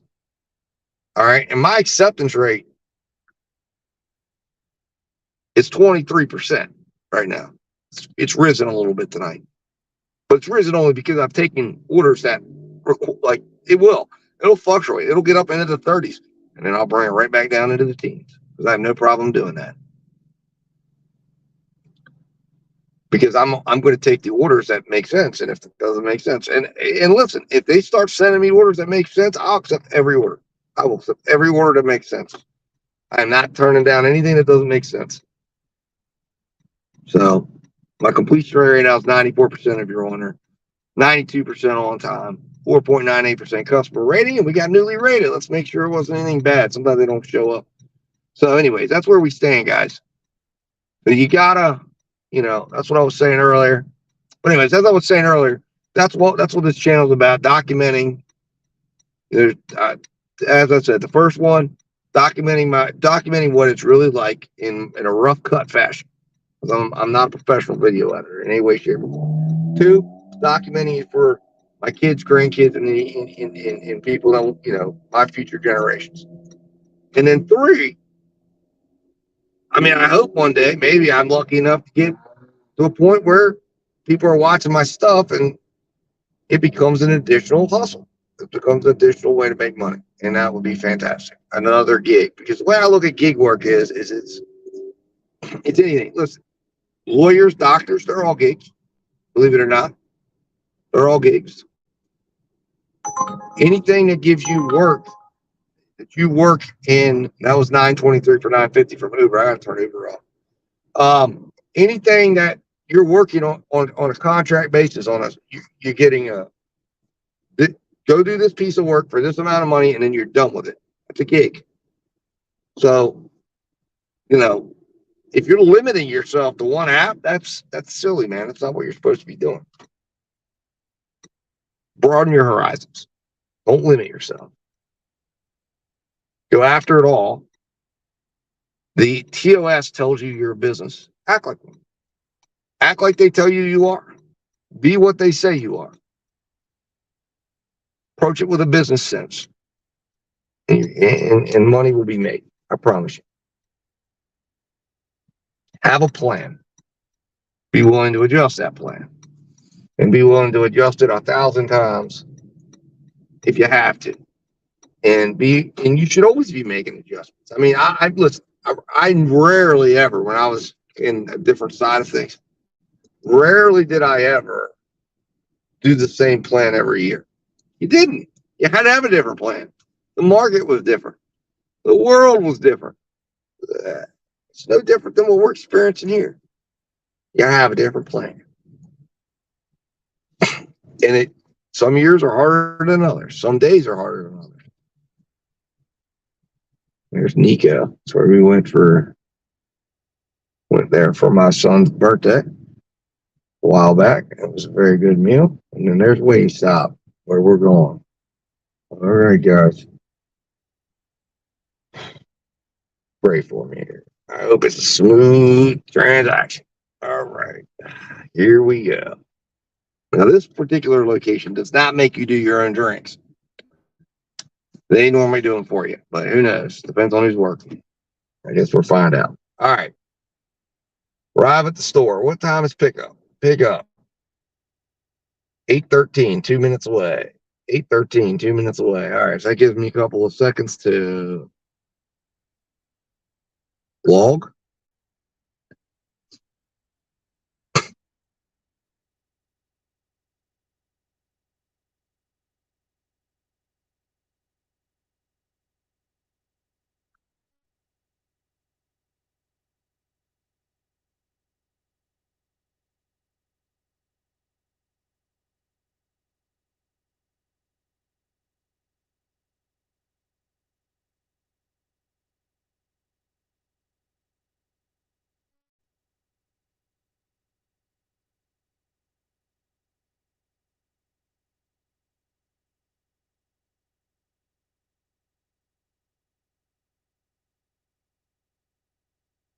Store 811. And when are we dropping this off? Let's see. 8:35 is when we're dropping this off. All right. All right, guys. So we have 39 minutes on this order. We started this order at 8:04. So that puts us at 8:43. We have to have this delivered by. In theory, we should be absolutely fine. In theory. We will find that out. All right. Turn the dash. Arrive at the store. It's already done for me. All right. Let's just see here. Good. So we're doing 10 wings on the one.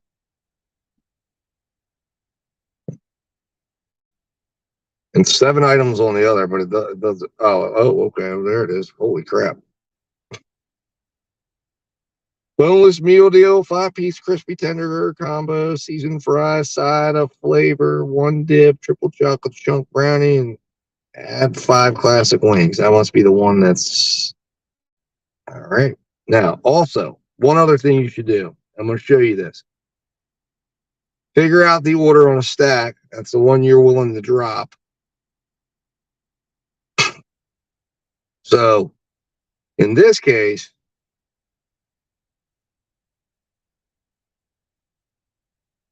the single order of the single order is obviously the lower one. But if I had to get rid of the single order, like for some reason, if that wasn't ready and the bigger order was ready, it would become 10.50, which is still within my threshold. I would still be 10.50 and $5. Now, I'm still not saying I'm going to jump out of that, but I'm just saying that's information you want to know if you have to do that. And this market, I haven't had it happen yet, but in the Martinsburg market, it would actually, after 5 minutes of waiting, it's going to give you the opportunity to get out without any impact to your completion rate. So if it's a place you don't want to go, if it's a drop-off area you're not excited about, but you want to snatch up that other one. And then the other thing that can happen too is you can get out of that order and like, let's say that would have not been $6. Let's say that would have been $2. I could get out of it. And chances are there's a chance I could get a $10 add-on, a $9 add-on, an $8 add-on. There's a lot of restaurants around. Anyways, I'm going to go inside here and pick this order up and I'll be right back. So pray for me that this thing is ready.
All right, guys. I'm back. It wasn't too bad. So let's see here. It's 8:20 right now. So let's log my return.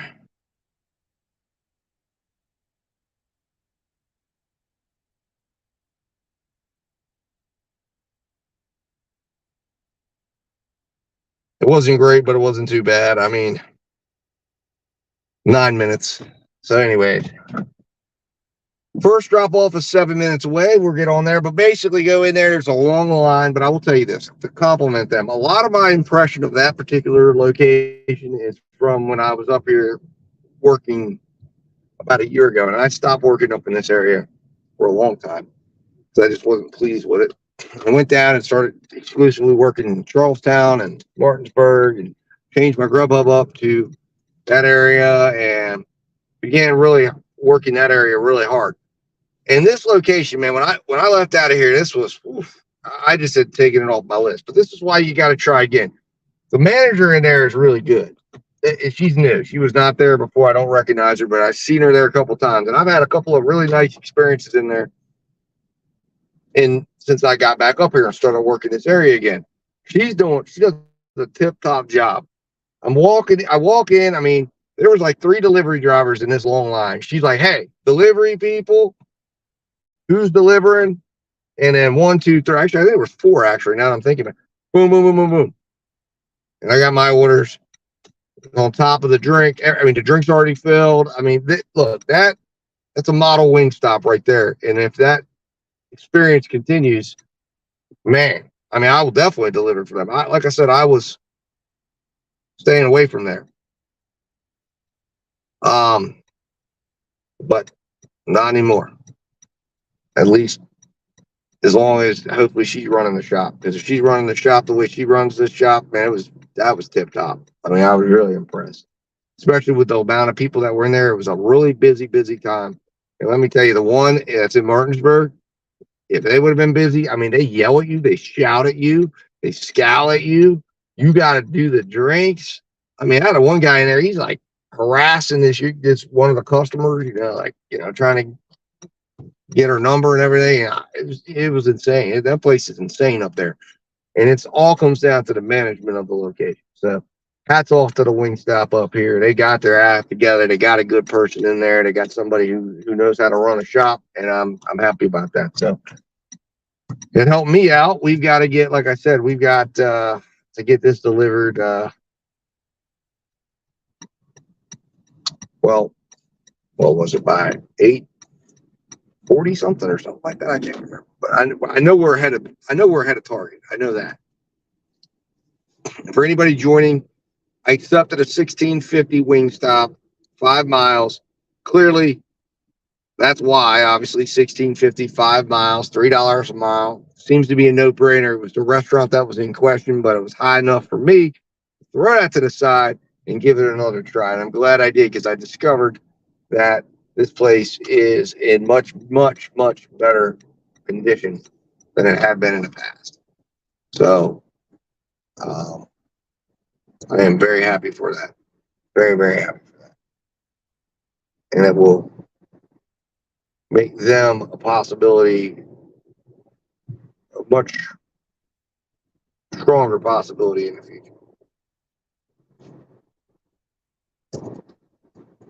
They will not have to buy my love. I will go there and put them on the regular list again. I'm going to take them off the bad list, because you can actually in Driver Utility Helper app, which I do have them, you can actually allocate an amount that it will auto decline the restaurant unless it's above a certain amount. So there's a few restaurants I have in there allocated like that. So it just takes them off the list. Now if they're coming in at a high amount, all right, I'll consider you. I recommend everybody, again, I cannot stress enough, as I have on my channel for a long time now, you should use Driver Utility Helper. You should use Maximo. It is incredibly useful. It gives you a lot of data points. It gives you a lot of, I can turn down offers verbally. I don't do it. I always forget that I can, but you can turn down offers verbally. It screenshots automatically.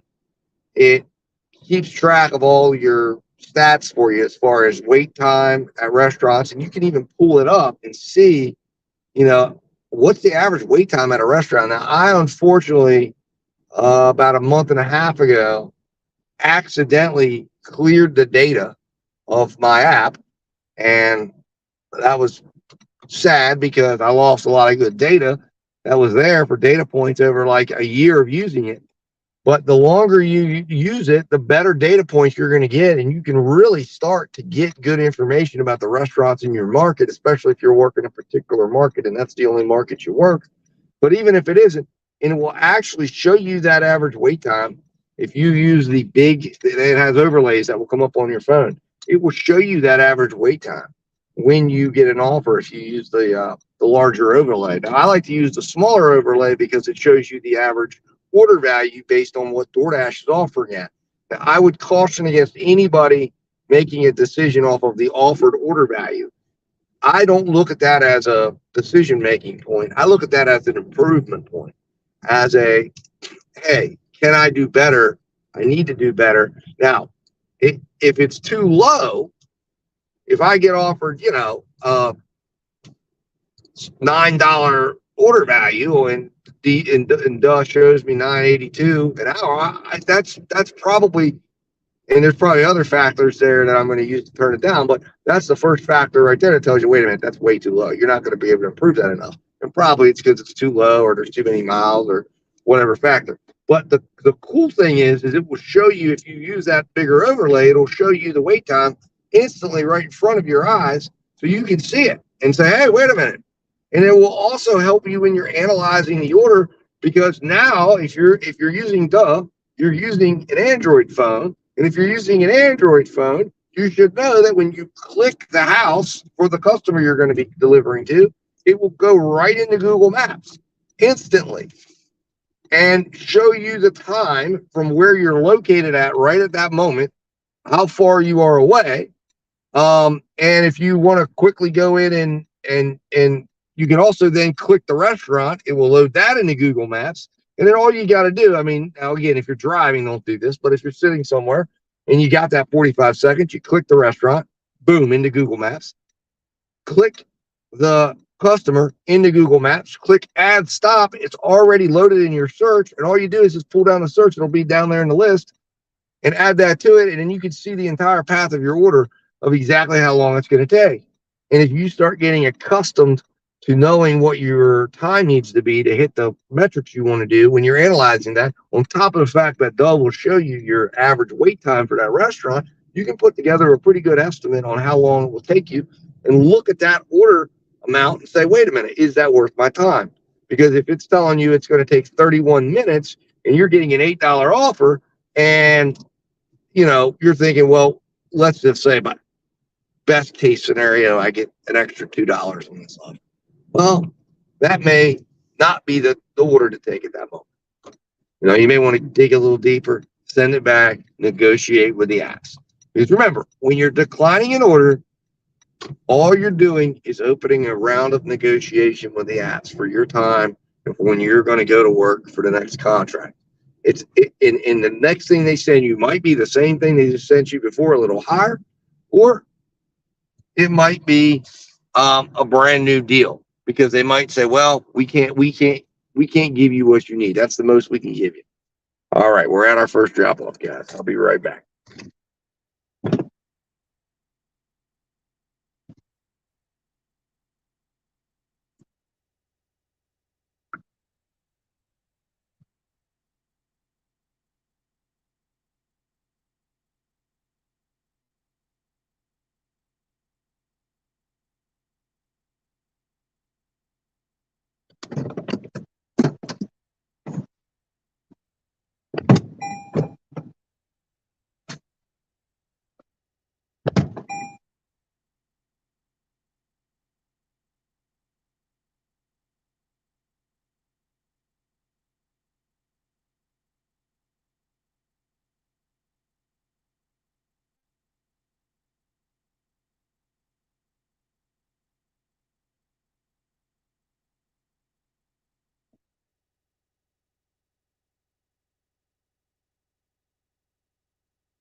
All right, guys. So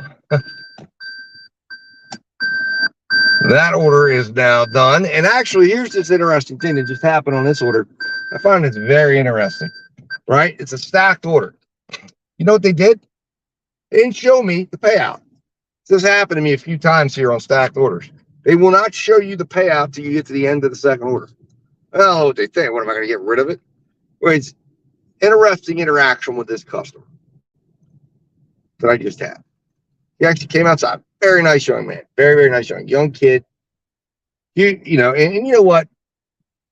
I'm highly appreciative of what he did. And he came out and he said, I'm not sure what the tip size is, but he said, I'm sorry I gave you a small tip. I said, man, no problem at all. It's all good, man. But you know what? They DoorDash connected this with that order, and it's all good, man. And he said, and I told him, have a good evening, whatever. You know, I appreciate him letting me know he appreciated it, and he's a young kid. You know, remind me of my son. You know, obviously didn't have a lot of money, and that's okay. I'm all right. You know, to me, it's my job as a driver of my own business to decide whether I want to take it. And I knew right away at the very beginning of this order, when I looked at it, his order was coming out at $6. So I guess that tells me it's like $4. I assume, or maybe heck, maybe it's four. Maybe the base pay is $4 and it's $2 tip. I don't know. This market can get like that. But you know what? I really appreciate him taking the time to come out and say that. That was really, really, really something else. So no problem at all, my man. No problem at all. I don't get mad about that stuff because I'm the one that made the decision to take the order in the first place. And that's the thing that just drives me nuts when I see people confronting people about tips. There's a thing I saw, I think Hotbacks had it on a short. I mean, it was insane. This guy's knocking down a door of somebody over a tip and calls them up and was like, hey, I noticed you had no tip. Were you planning to do a cash tip? I'm like, dude, what are you doing? I'm assuming that individual got deactivated, I hope. And why would you take the order? I mean, like, you're going to take an order and bet on a cash tip, you know, either that's your style of work and you're all right with it or not. But when you get to the door of the customer and they're not tipping you, hey, man, that's on you, brother. You took it. You took it. You could have not taken it. We all have a choice. And some people may not like that because they say, well, I have to. Because, no, you don't. You don't have to do anything that you don't want to do. The choice starts with you. Your lack of earnings start with the choices you make. And the dependency that people have thinking that they're going to turn to a platform, a technology platform, and say, hey, make me money. It's not their job to make you money. You're supposed to use their technology platform to make money. That's how it works. And you may not like that. And if you don't like that, well, it's really cool because guess what? We have the choice of whether we're doing this or not. So you can find something else to do. You don't have to do it. That's the thing I've never gotten about anybody that complains about what we do. You know, now I don't like the deception that sometimes these apps use. I don't like the way that they don't tell the truth about certain things, and that's frustrating. But it's also something that if it's really, really frustrating, don't do it. If you can't figure out how to make money, don't do it. If you don't know what your bottom line is, don't do it. I don't mean to be harsh or anything like that, but if you want to learn, great. Take the time to learn. But if you're not willing to learn and you're going to complain about something that you're choosing to do, that just makes no sense at all to me. No sense at all. Anyways, I'll get off my soapbox and go make this delivery and see if we get something fast. All right. So let's go here. The thing I hate about this now, you guys can't see it, but this is an incredibly busy highway, and I've got to get out of the car, get my bag out, and just time it all perfectly. So here we go. All right. I'll see you guys in a minute.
All right, guys, I'm back. Holy cow.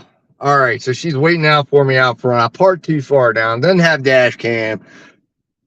Got myself into a total mess. All right, so we got 857, 5.3 miles. Where's that going? Halfway Boulevard. That's actually going up right near where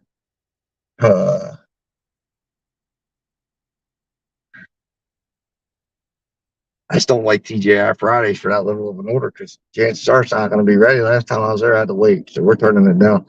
Anyways, yeah, that young man that apologized for his tip, he tipped me $4. I don't know what was wrong with his tip. I don't have a problem with that. I mean, it gave me an excuse to go on a rant, but I mean, I have no problem with that tip at all. And so we show you this payout screen. Because this is what it looks like. They don't show you the payouts like anymore for the first stack.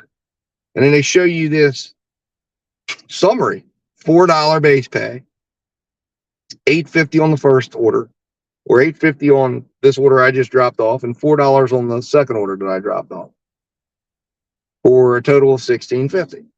So essentially $12.50 in tips. And then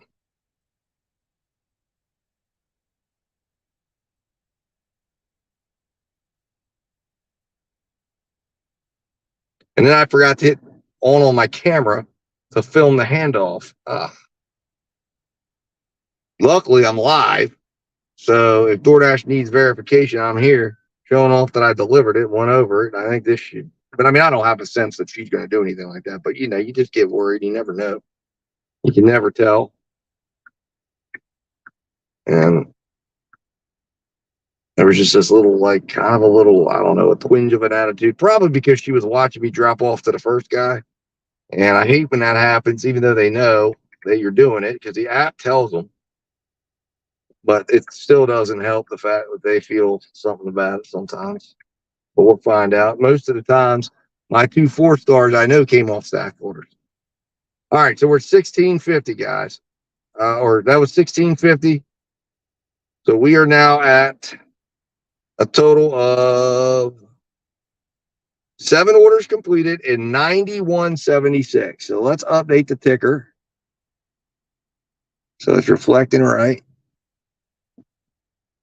9176. 76. Save. All right, there we go. So 91.76. So we're less than $10 away. If we follow our $10 order principle, the next order puts us over 100, which is our goal for the day, because we're supposed to complete 10 orders at a minimum of $10. So we'll be at goal with 2 more orders left to go, because we've closed 7 orders today. We've done 7 orders, 7 contracts, even though we've done more than, I know I don't count stacks. I count stacks as a singular. So we've completed total. And right now, if you're wondering, cash flow wise, 91.76 gross revenue, 12.99 right now in projected taxes that were set aside. Car expense fund of $8.70. That's 10 cents a mile. That goes in a separate account to help with repairs or anything else. $6.32 in actual gas means right now we're walking away with 63.76. Prefer to see that at 100. The profit loss or the cash flow of the ship, but not every time it happens, and that's okay, because that takes obviously more money. You're going to probably, as you can see there, the number you're going to need probably to make 130, 140 bucks to walk off with 100, unless you're getting some in this market, in the markets I'm in right now. Perhaps I could do better. I don't know, but that's where it seems this market stands and what I track. All right, so let's get Uber back up. And then we'll get moving. All right. Let's make sure Maximo's up so when I'm driving, I don't have to worry about turning garbage down. All right. My attention will only be brought. And there we go. And that's why you want to have a filter on. $4.04 for 2 miles. And promptly turn down. All right. Let's get on the road here. Let's just check the rating just for giggles here. 4.98. We're still good. 23% acceptance rate, guys. If you're wondering, 94% completion rate, 92% on time or early. That completion rate will be at 95 soon. And it's time to crack open another beverage here. Coca-Cola. Here we go. Excuse me, sorry about that, guy. All right. So we'll see. I was going to end the stream at 8:30, but I'm going to see if I can find another order for us. Or maybe I'll finish it out together. Unless you guys don't like the stream anymore because it's dark. And then in that case, if the stream goes to 0, I will end it. Potentially.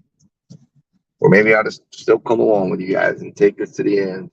All right. So let's go and find this. But anyways, so, hopefully my rant didn't offend anybody earlier, anyone who was in the stream that heard that or was watching this in post. But it's true, guys. We have a choice to make. It's our decision to do this. It's our decision to take an order. And we shouldn't be shaming a person that we decide to do something for. Now, if we were somehow being forced to do this somehow, some way that I don't know how, that's different, but we're not. And it's our own. We are literally getting mad at people because we're bad business people. It's bad business to take a $4 order. And here we go. Chipotle and one other site. 5. Oh my God. Are you shitting me? Wow. If that's not a dud and a half. 550, 6.8 miles, guys. And wait for it. It's a stack with a shop in it.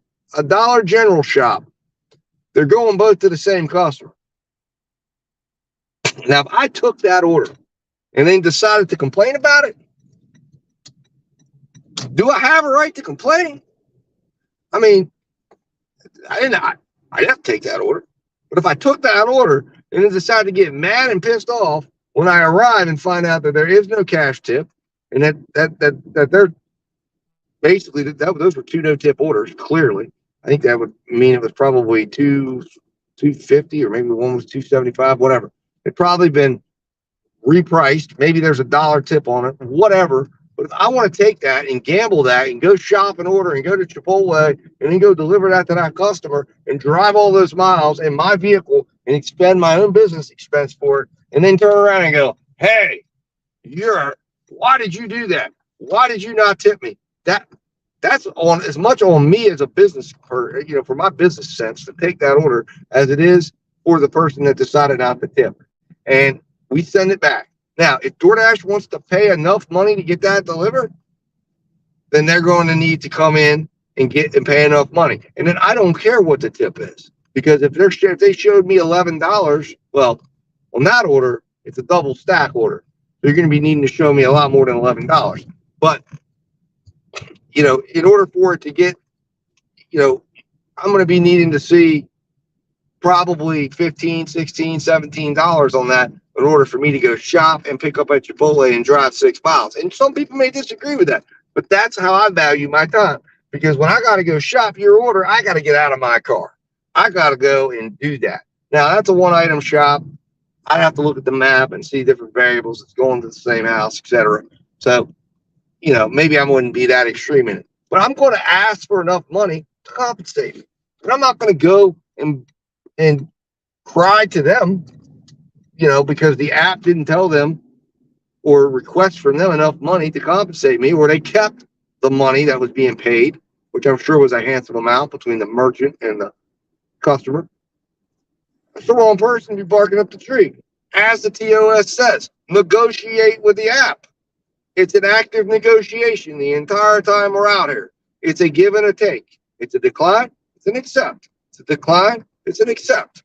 You decline, decline, decline, accept, accept, accept. When they get it right, you're communicating with the algorithm. As I've explained earlier in this stream and in the last stream, the algorithm is designed to figure out what is going to get deals done. So if you're not feeding the algorithm information, and if you're deciding to accept orders that are not orders you want, and you tell the algorithm you will do it, they're going to come back with more of those orders, because the algorithm is not a human being. It has no emotion whatsoever. It looks at numbers. So it's feeding numbers and information in. DoorDash knows this. DoorDash is the emotion behind the algorithm by prodding you and prodding Dashers with programs that encourage them to make emotional decisions, not numbers-based decisions. Because they know if we made number-based decisions, even with the limited information that we had, it's not going to work out in their favor. It's going to cost them money. And if you don't believe me, if you question what I'm saying, go watch their earnings call. Go read the documents that they just released with their first quarter earnings, where they explain that, yes, the programs are working better than ever. Efficiency is better than ever. Order acceptance is higher than ever. And efficiency is code for their payments are down because of the fact the recycle rate on orders is down, lower than ever, because the negotiations are gone. Dashers are no longer negotiating. They don't think they can, because they think they got to take whatever it is, and that somehow the orders are going to get better just on tips alone. Well, news to you, they're not. Because we have to, in order for us to get there's two parts to the pay. There's not one part. There's tip and there's base pay. Although I really believe it should all just be one thing, because that's really all it is when it comes in our bank account. One. It doesn't matter whether it's tip or base pay. But it does in a sense, because if a tip isn't enough, then DoorDash has to come with the base pay. And the question is, because every order is getting paid merchant money and customer money, where's the money going that makes these orders valuable enough?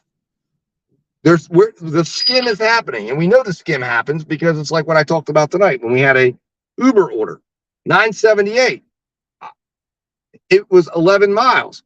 Uber is skimming the $1.50 because they're trying to get me to take that, or $1.28 or whatever. But if I take that, they make the money on it, because yes, there's money floating around in there. I know from being an Uber Eats customer, when I do my experiments, that Uber Eats collects a shitload of money from their customers for the services that we provide. It doesn't get passed on to us always. Now, sometimes it does. And I don't understand what makes those the order I see $15 base pay on, why that one gets $15 base pay, and then you have another one that's getting $1.90 in a stack, or you have another one that's getting the $2.50 minimum for a single order. Well, why? I have no idea, but it's a give and a take. It's the algorithm looking around and trying to see how they're going to do it. All of them are the same. And again, if you want to try to sell the idea, you know, Incoming order from KFC. the Total most, 4.4. and here we go, 687, 4.4 miles. If you ever want to have a contradictory conversation, talk to a fellow dasher. Because in one sense, they'll tell you one thing and then they'll tell you the other. In one sense, they tell you got to accept every order, and they'll tell you how slow it is and their market's saturated, and they're getting like one large order program, you know, a day maybe, sometimes none, but then they're getting better. Dude, what are you talking about? Either your acceptance rate is high and it's banging out there for you, and that's how it should always be because that's what you told me, or it's not. But you don't know what you're talking about because you don't have numbers to back it up. And if you really looked at the numbers, and again, that's why. My solution, I'm not talking to anybody without a solution. And the solution is keep track of your data. Everybody can do it. There's no excuse not to. Driver utility helper app will help you do it. And it will help you keep track of things that you need, data points that you need. Maybe if you're really busy, you can't collect. Arriving at a store, leaving a store, time an order comes through. The only thing it doesn't put in there, interestingly enough, it's not always very clear on order. And here we go. Oh, guys, here it is. Order of the night. Finally. We're C. Oh, man, it's going to be out there, but we're going to do it. 1968. Catering bag required. Sushi restaurant. Sakura. Here we go. We're going to go do it. Now, chew on the miles a little bit. It's 14 miles. From here to there, back over there. But here's the thing. It's actually right behind me. It's not bad. I stand by it. We'll see if it's worth it. Some of you may go, my God, 14 miles. But you know what? That's why I drive a Prius. And I did this earlier for $20-some. So we'll see what happens. It's one order. We'll see if they stack it up. One thing about stretched out long miles is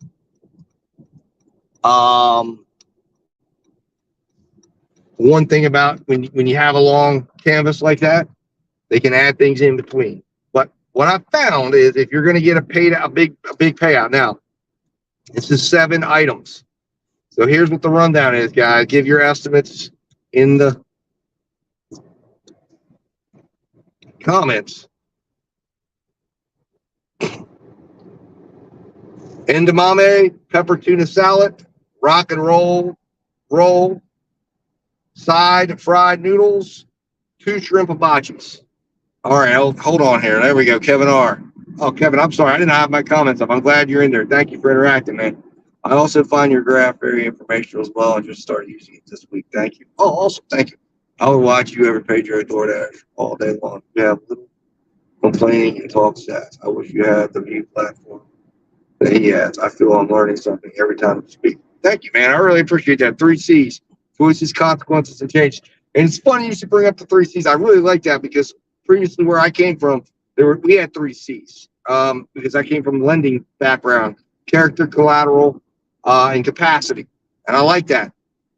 Choices, consequences, and changes. And that's money. I like that. I really do like that. That is really awesome. And thank you for what you said there, man. I really appreciate it. But yeah, I mean, this is, but here we go. I mean, you see how it works right here, guys.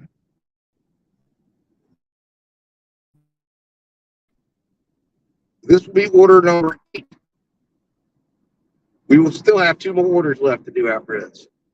This will put us just on the face value alone, even if that's all it is. And if that's all it is, I'm all right with it. It'll be like $109, some change. $130. I mean, my goal was 10 orders tonight, $10, $130. Boom. And there it is. And that's why you got to stay steady. And that's why you got to just go in with, lean in and have the negotiation. Negotiate. It's a negotiation. It's how you should think about it. It's how I think about it, at least. And again, this is all foundationally backed up in your DOS. I'm not telling you anything that is just I'm pulling out of the air, right? It's in the TOS. Read it and read it again and read it a couple times if you need to, because it's a lot of information. And it's not always stated in the clearest of terms. But if you understand what they're telling you in there, inside the TOS is kind of the keys to how to do this. And they have to put that in there. It's funny though, they don't put that on their website in terms of, and what I mean, the TOS is on their website, but I mean, they don't put it in there in the Diamond program or explain any of that stuff because, again, the programs are meant to inject emotion into the equation. And again, if you look, I was going over some of these orders. You saw what I had a decision there, okay? And that was at $8.78. TGI Fridays. And some might say, Dad Dash, well, you don't know the lay of the land, but technically it was going to bring me up back to this area where I'm at to go do this pickup. Some of you might say, well, Dad Dash, you would have carried $8 with you from up there. Well, maybe I would have, or maybe I'd have been hung up there with a long wait, and somebody else would have been down here to snatch up that order that I just got because I was free, because I didn't sacrifice $8 to make 19. I mean, it's two ways of thinking, but it's how you value your time. And it's those decisions are the decisions, because that order, believe it or not, wasn't probably placed. Some would believe that order was placed. Some would believe that order was somehow sitting there and DoorDash isn't holding orders. It's a computer. It doesn't hold orders. It doesn't have emotion. It doesn't give two craps about what driver. It cares about one thing. The AI says we are to place an order with a driver, get it delivered. Place an order with a driver, get it delivered. And it feeds it in. And it says numbers out, numbers in, numbers out, numbers in. It'd be great if we could type those numbers back in, but they don't want us being that specific because they don't want the algorithm getting that specific. Because if the algorithm was working with specific numbers of what we need, it would actually come and meet that, because that's what it's programmed to do. So it just says accept, decline, accept, decline. If you notice, they've removed the reasons. There's a reason why they've removed the reasons, because I guess it's gotten enough information. But at one point they needed to understand the reasoning of the dasher, and the algorithm, I guess, has gotten a little more advanced to where it's able to now make, I think, these predictions on its own without the need for dashers to input that information. But you have to be thinking of this as from that standpoint and not from a humanity standpoint, because you're not dealing with anything human when it comes to the algorithm that is managing our time while we're out here. It's a computer software program that we are communicating with. The people that we call in are not humans.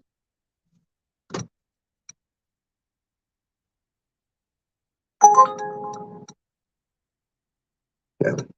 Oh, yeah. Hey man, listen, just last week my acceptance rate was 37%. And that's exactly right. And I don't know how low you've ever had to go. I get told the same exact things. I get told the same exact things when I'm out, and I'll have the discussion with the dashers, but they contradict themselves. It's always funny when you start going into it. It's like, oh, it's going to hurt you. And it's like, okay, really? Well, tell me.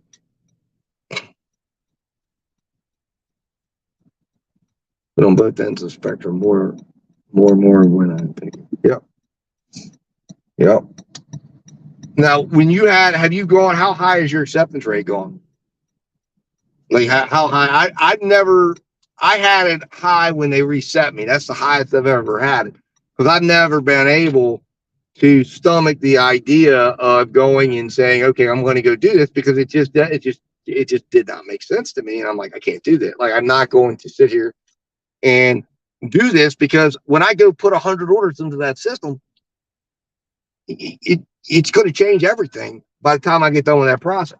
And that's why, like, when you do an accept every order challenge, the worst thing you can do, because you're disrupting you're putting in information that this program is going to see, and it's going to start tailoring its decision making to the information you're giving it. But obviously, some people, if you're doing that, it's done maybe for a YouTube channel or something like that. There's a deeper, bigger business purpose, and I understand that part. So perhaps that person's not trying to make their money off of food delivery or out here in the field. They're more worried about making their money through YouTube, it being entertaining. And that's great. That's great.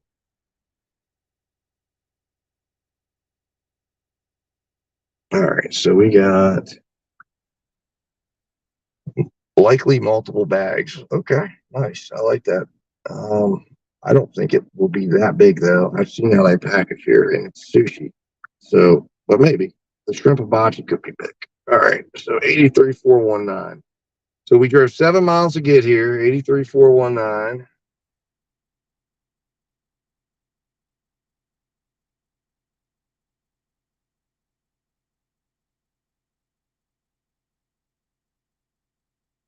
And 13902 Spickler Road. I know where that is.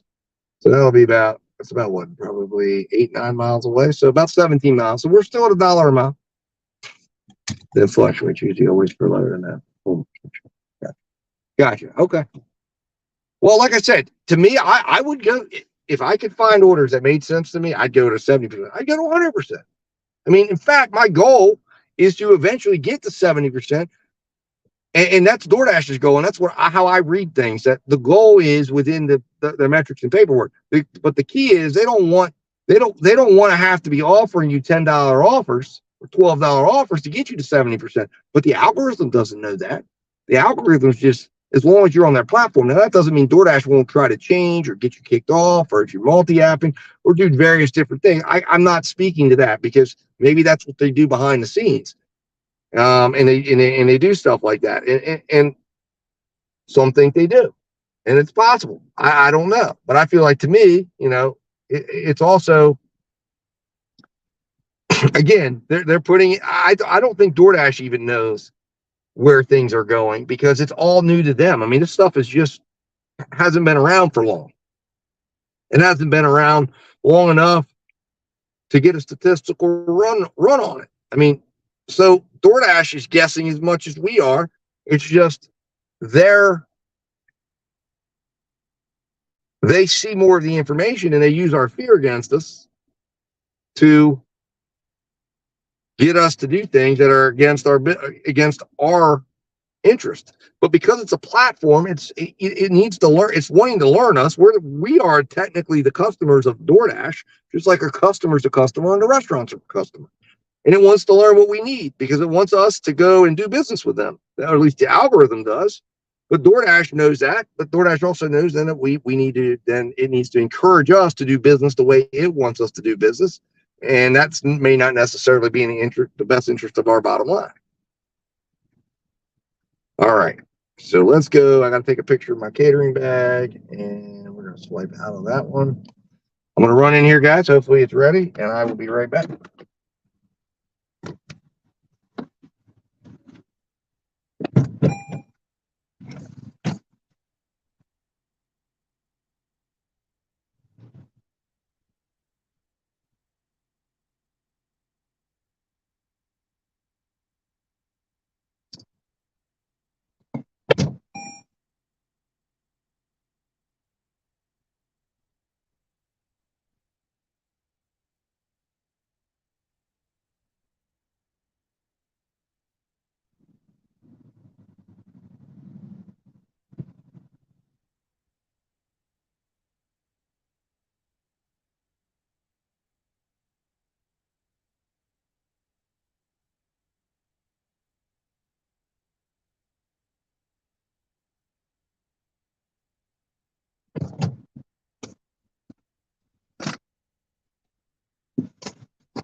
All right.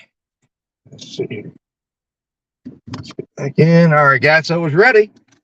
So we're on the road, and let's see if I'm right about the mileage on this thing. I said about 8 to 9 miles. Okay, I'm a little off. 11 miles, 17 minutes. So all right. So 9:23. So let's get real with the numbers here. 9:05, which means we will be arriving about, because we're arriving 9:23.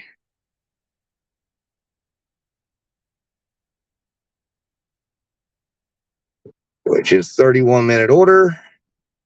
We had 47 minutes to complete this. So order value is going to be very, very strong. The great part about that is if you're counting that, we will have 16 minutes to make it back to this area and still be within the $25 hour or hourly rate. Even with,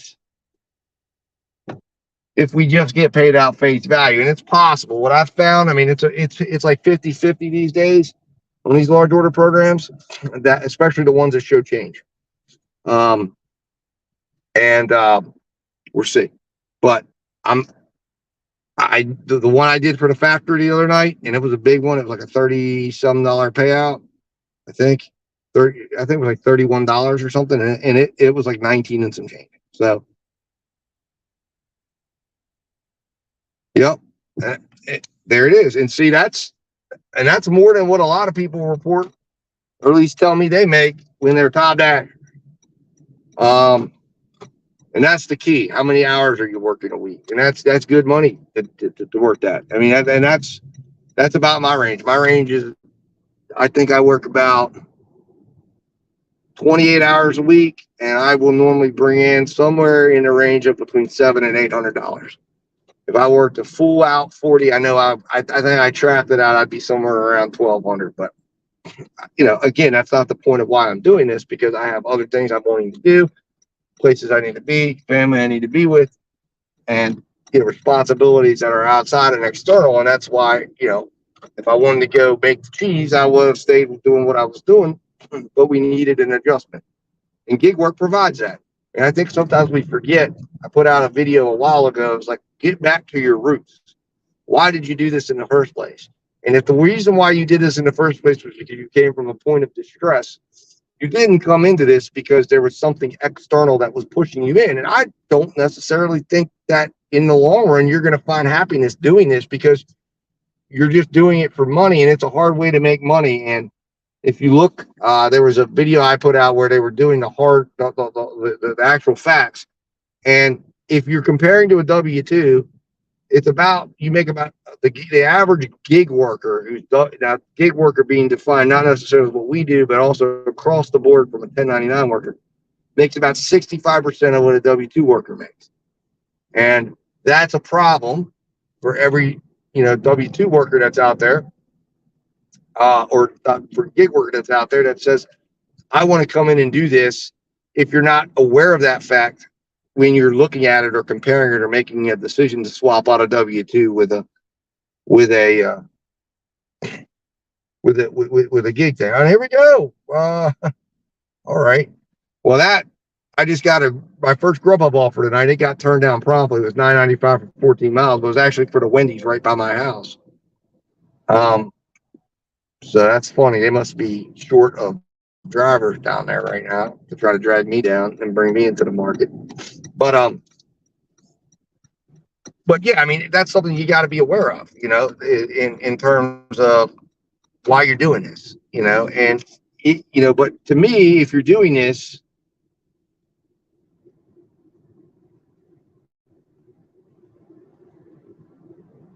yep, absolutely. And then see, yep. And see, that's the thing that, like, I think that's the part that really, it helps with kids, because people don't realize when you have 4 kids, I have 3 kids. So I feel you.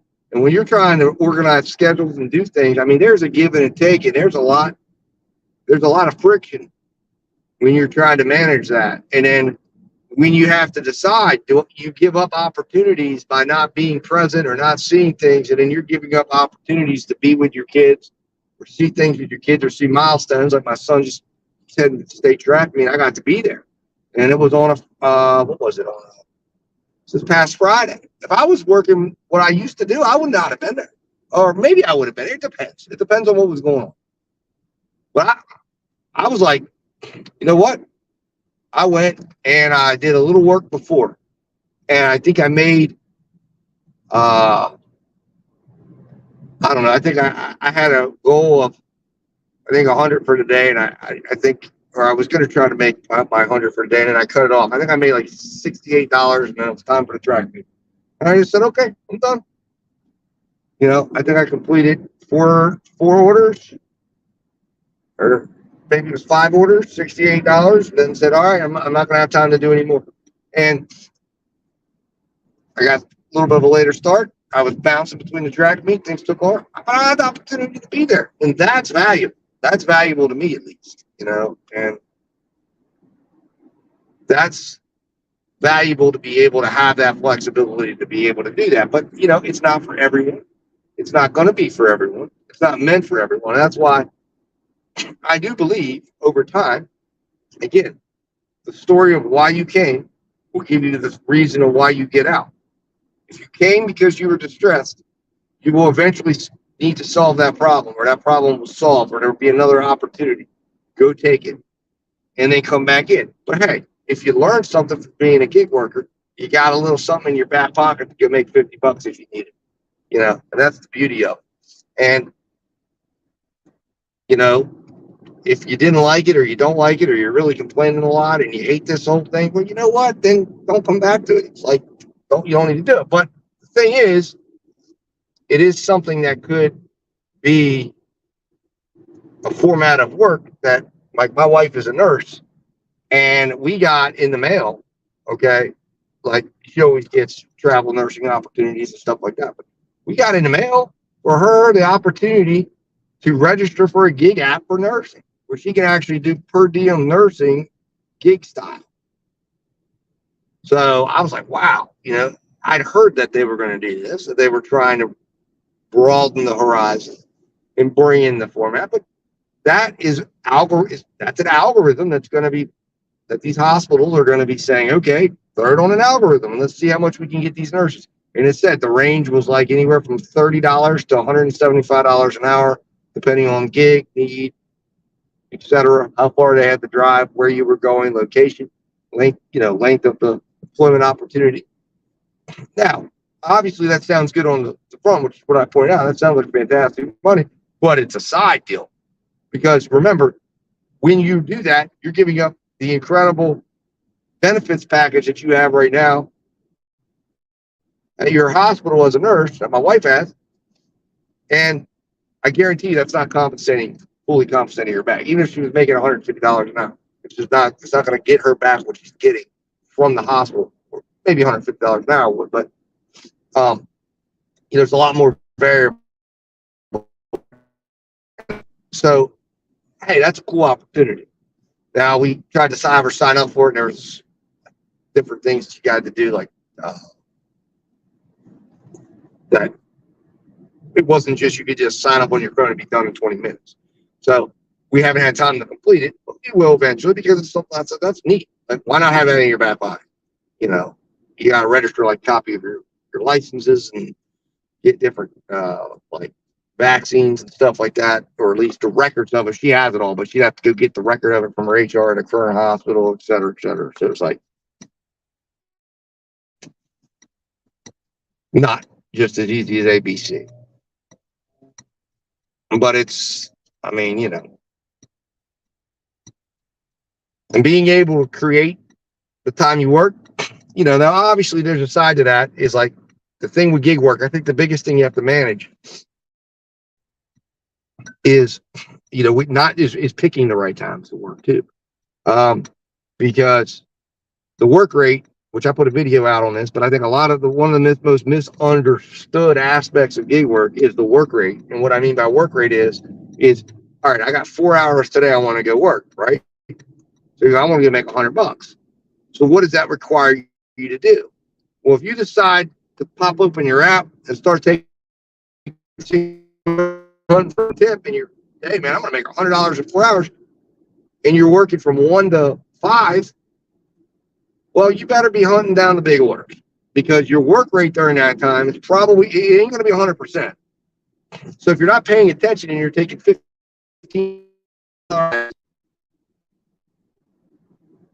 then when you get to the end of that, one of two things is going to happen. Either you're going to, or let's just say you take $25 hour. Well, I need $25 an hour.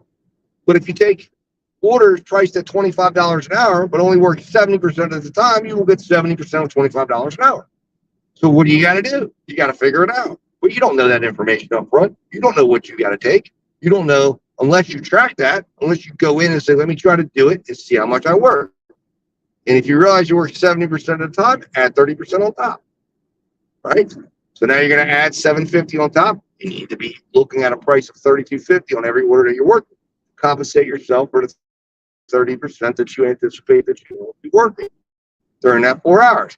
Now, if you're at dinner time, you could very well make $40 an hour because you're in work 100% of the time and bang it out, because it's dinner time. But you got to know your market and you got to track your numbers and you got to get your numbers in line first. Understand what you need to do so you have the appropriate strategy.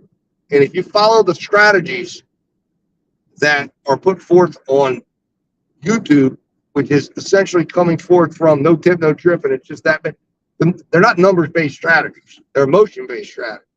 Emotion over not getting a tip, turn it down. Well, why? Well, hold on a second. You don't turn everything down. I actually have heard individuals say, I'd rather, if somebody, I wouldn't take a $20 order with no tip. If there's no, it's like, what are you talking about? So your $20 base pay, somebody's going to pay you $20 to go 2 miles. And you're going to turn it down because there ain't a tip. The customer paid the $20. The restaurant or the merchant paid it. You're getting paid from both. Both of those have hired you to do it. The restaurants hired you to take the food. Except, you know what?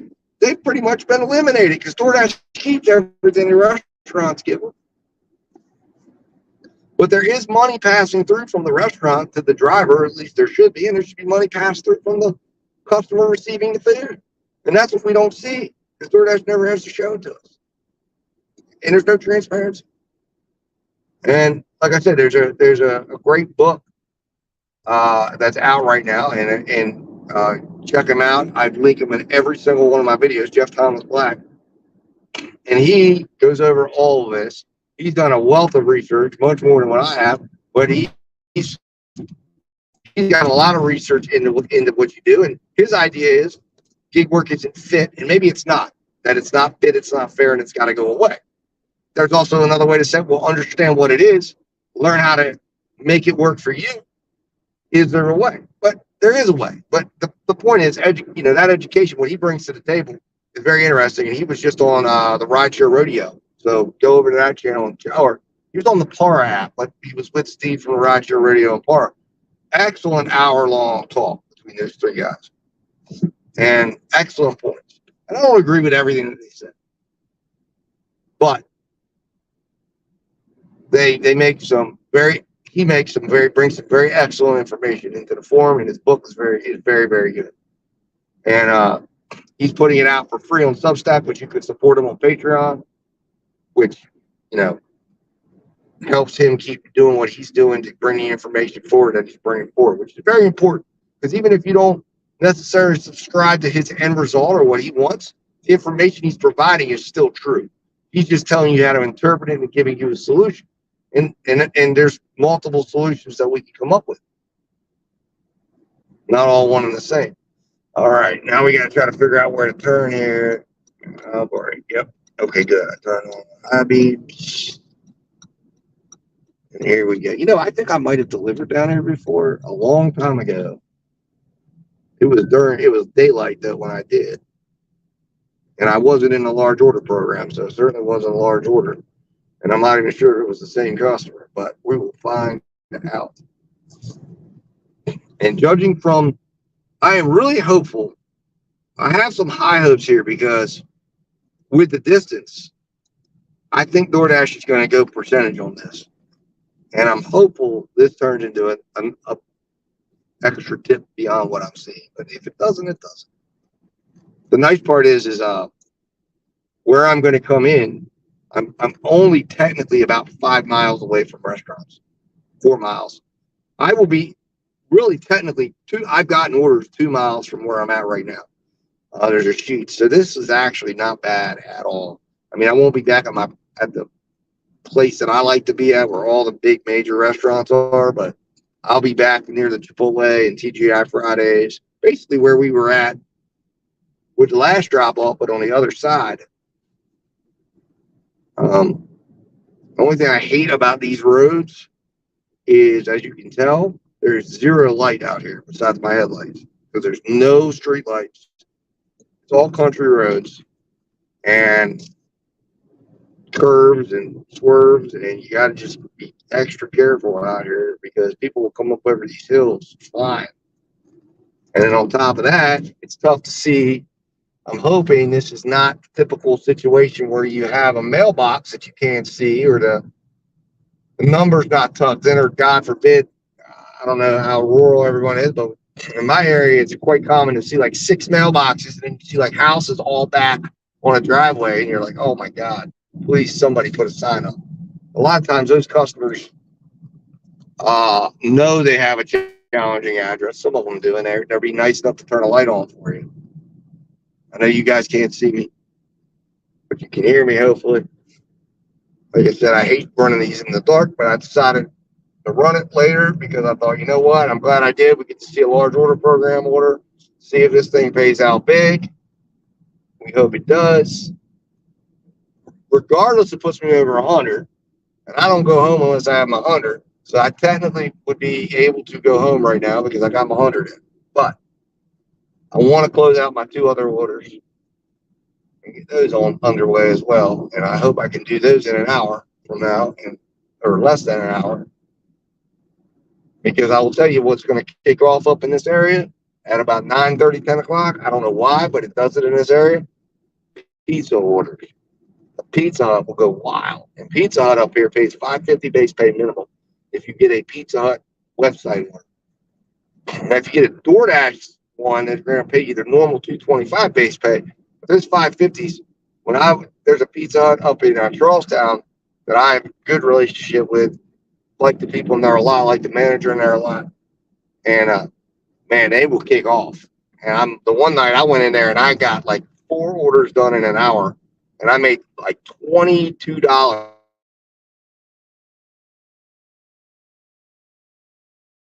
Cash tip that time of $5, and one of them was a large order program. I think I made like $70 inside of an hour. It was just one of those unique hours. Charlestown's done that for me several times, where it's just it's a small little dense market. I love it, but I was supposed to be up there tonight. I gave it up because I was running late and I had things going on with the family, and then got the opportunity to go to Frederick, and I ended up staying down here because DoorDash screwed me, and it all worked out in the end. But we'll see how well it works out with this order. And like I said, I got 2 more to go. Maybe we'll get 2 more large order programs. That'll be fantastic. All right. And again, oh, Jesus. This is where we're at. I think this is where we're at. What I can tell, 13902 is that way. Yep. Arrow pointing that way. Awesome. All right. No, I've never delivered here before. All right, good. They got a nice little driveway I can turn around in. Excellent. Excellent. Excellent. Excellent. All right. Let's take a second and read. Leave it door, no instructions. All right. Let's make sure my camera is on the top. There it is. It is. All right, guys, I'll be right back.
All right, guys.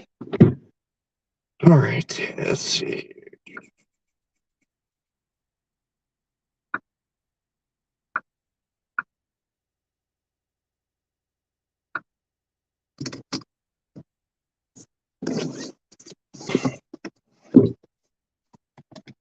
All right, so here we go.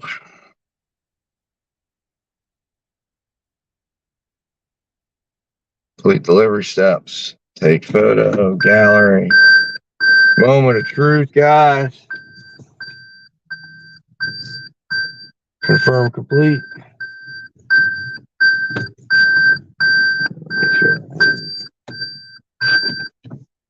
Oh no. Ha! It ended my dash. We didn't get to see the payout. Hold on. All right, so I got to go into the earnings. Luckily, I can get back on till 10 at least.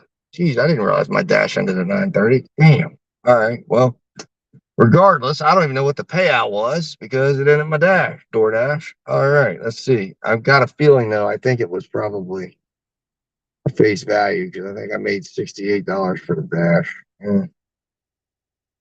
Let's see here. We're gonna get. I think we're gonna be disappointed. Yep, it was a face value. $6 base pay. 1368. Yeah. So you win some, you lose some. The base pay was stout on that. I'm surprised by that it was $6, but means that they tipped me 10%. I'd say that order is probably about $138 if I had to estimate. I've ordered from that place myself, and based on the things I saw them ordering, yeah, I thought with the drive, but I think they probably lowered the percentage, so that worked against me in this case. Or of course, if they've ordered large orders like that before, then it's going to default to whatever their last order was. Now, let's make sure I'm going in the right damn direction here. We don't want to make a mistake here and end up in Pennsylvania.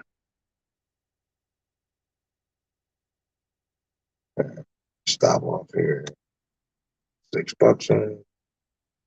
Yeah, $6.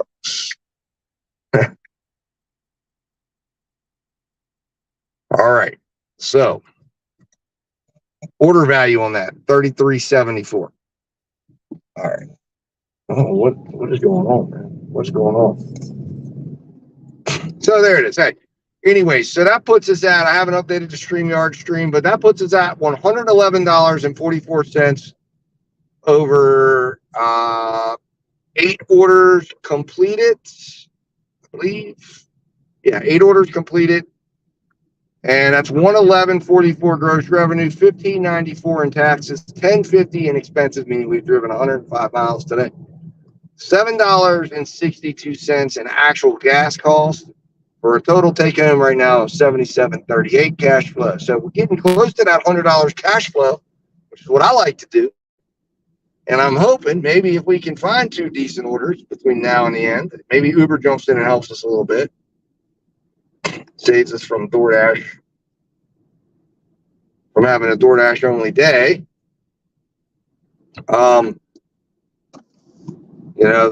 I've gotten some big Uber orders. All right, so let's navigate back. Are we heading back? We are heading back in the right direction. All right, good. So Uber is back up. DoorDash is up.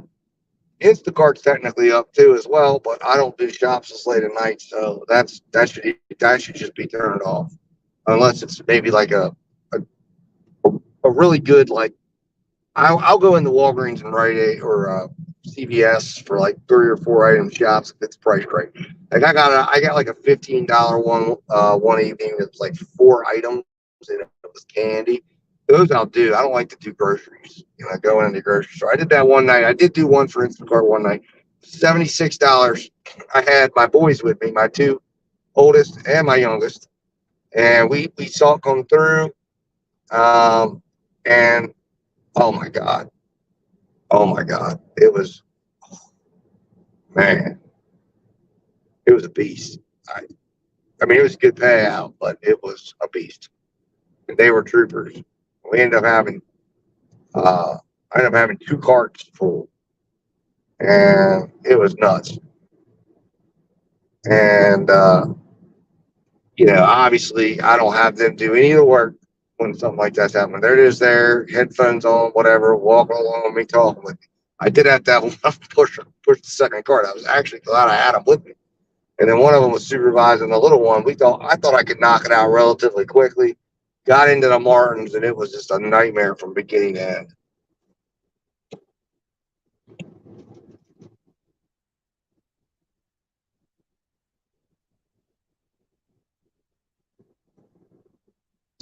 Yeah, man, I appreciate it, Kevin. Thank you, man, for watching.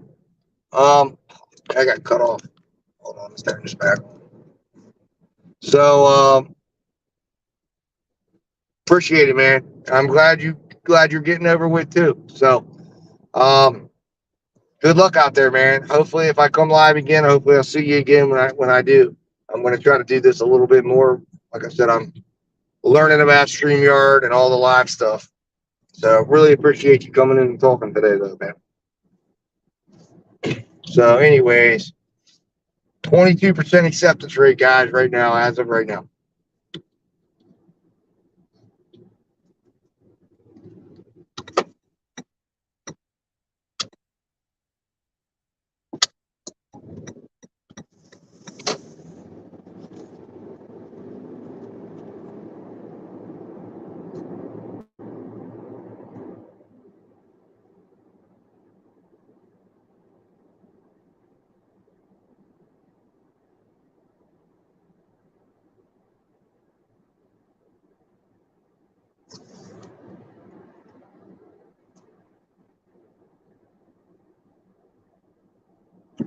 So, all right, guys. Well, it's dark.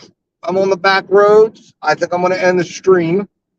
I appreciate everybody that stuck with me tonight. I don't know if that last one is my wife still. She might be in there. I'm not sure. Whoever it is, if it's not my wife, speak up and say hi. If it is, let me know. But I am going to see what I can get to finish these last 2 orders out on my way towards the house. And then I'll call, if it is my wife, I'll call. I'll obviously talk to you whenever you're on the road yourself from where you're coming from. And hopefully I can finish this out. And I got to get something to eat as well because I am hungry. Having delivered everybody else their dinner, it's about time I deliver myself some as well. So, but I want to get 9 and 10 out if I can. And I believe I can. I think I still have enough time. So being a Friday night, if it was a Wednesday or Tuesday or a Monday, I wouldn't have as much faith. But it's dark. I'm happy we got this large order program. Now, if I get flagged down for another the Hagerstown Speedway, okay, they must be having a race tonight. Hopefully, everybody leaves the race, goes home, and starts ordering pizzas, and I can make some money. Anyways, thank you guys for watching. I appreciate it. And as always, guys, stay safe, stay profitable, and I'll talk to you soon. And I will post in my community. I'll try to post in my community. I'm going to file it up here, a reminder. Try to post the final end of day stats where I finish, and go from there. So thank you guys. I'm going to hit the end button right now.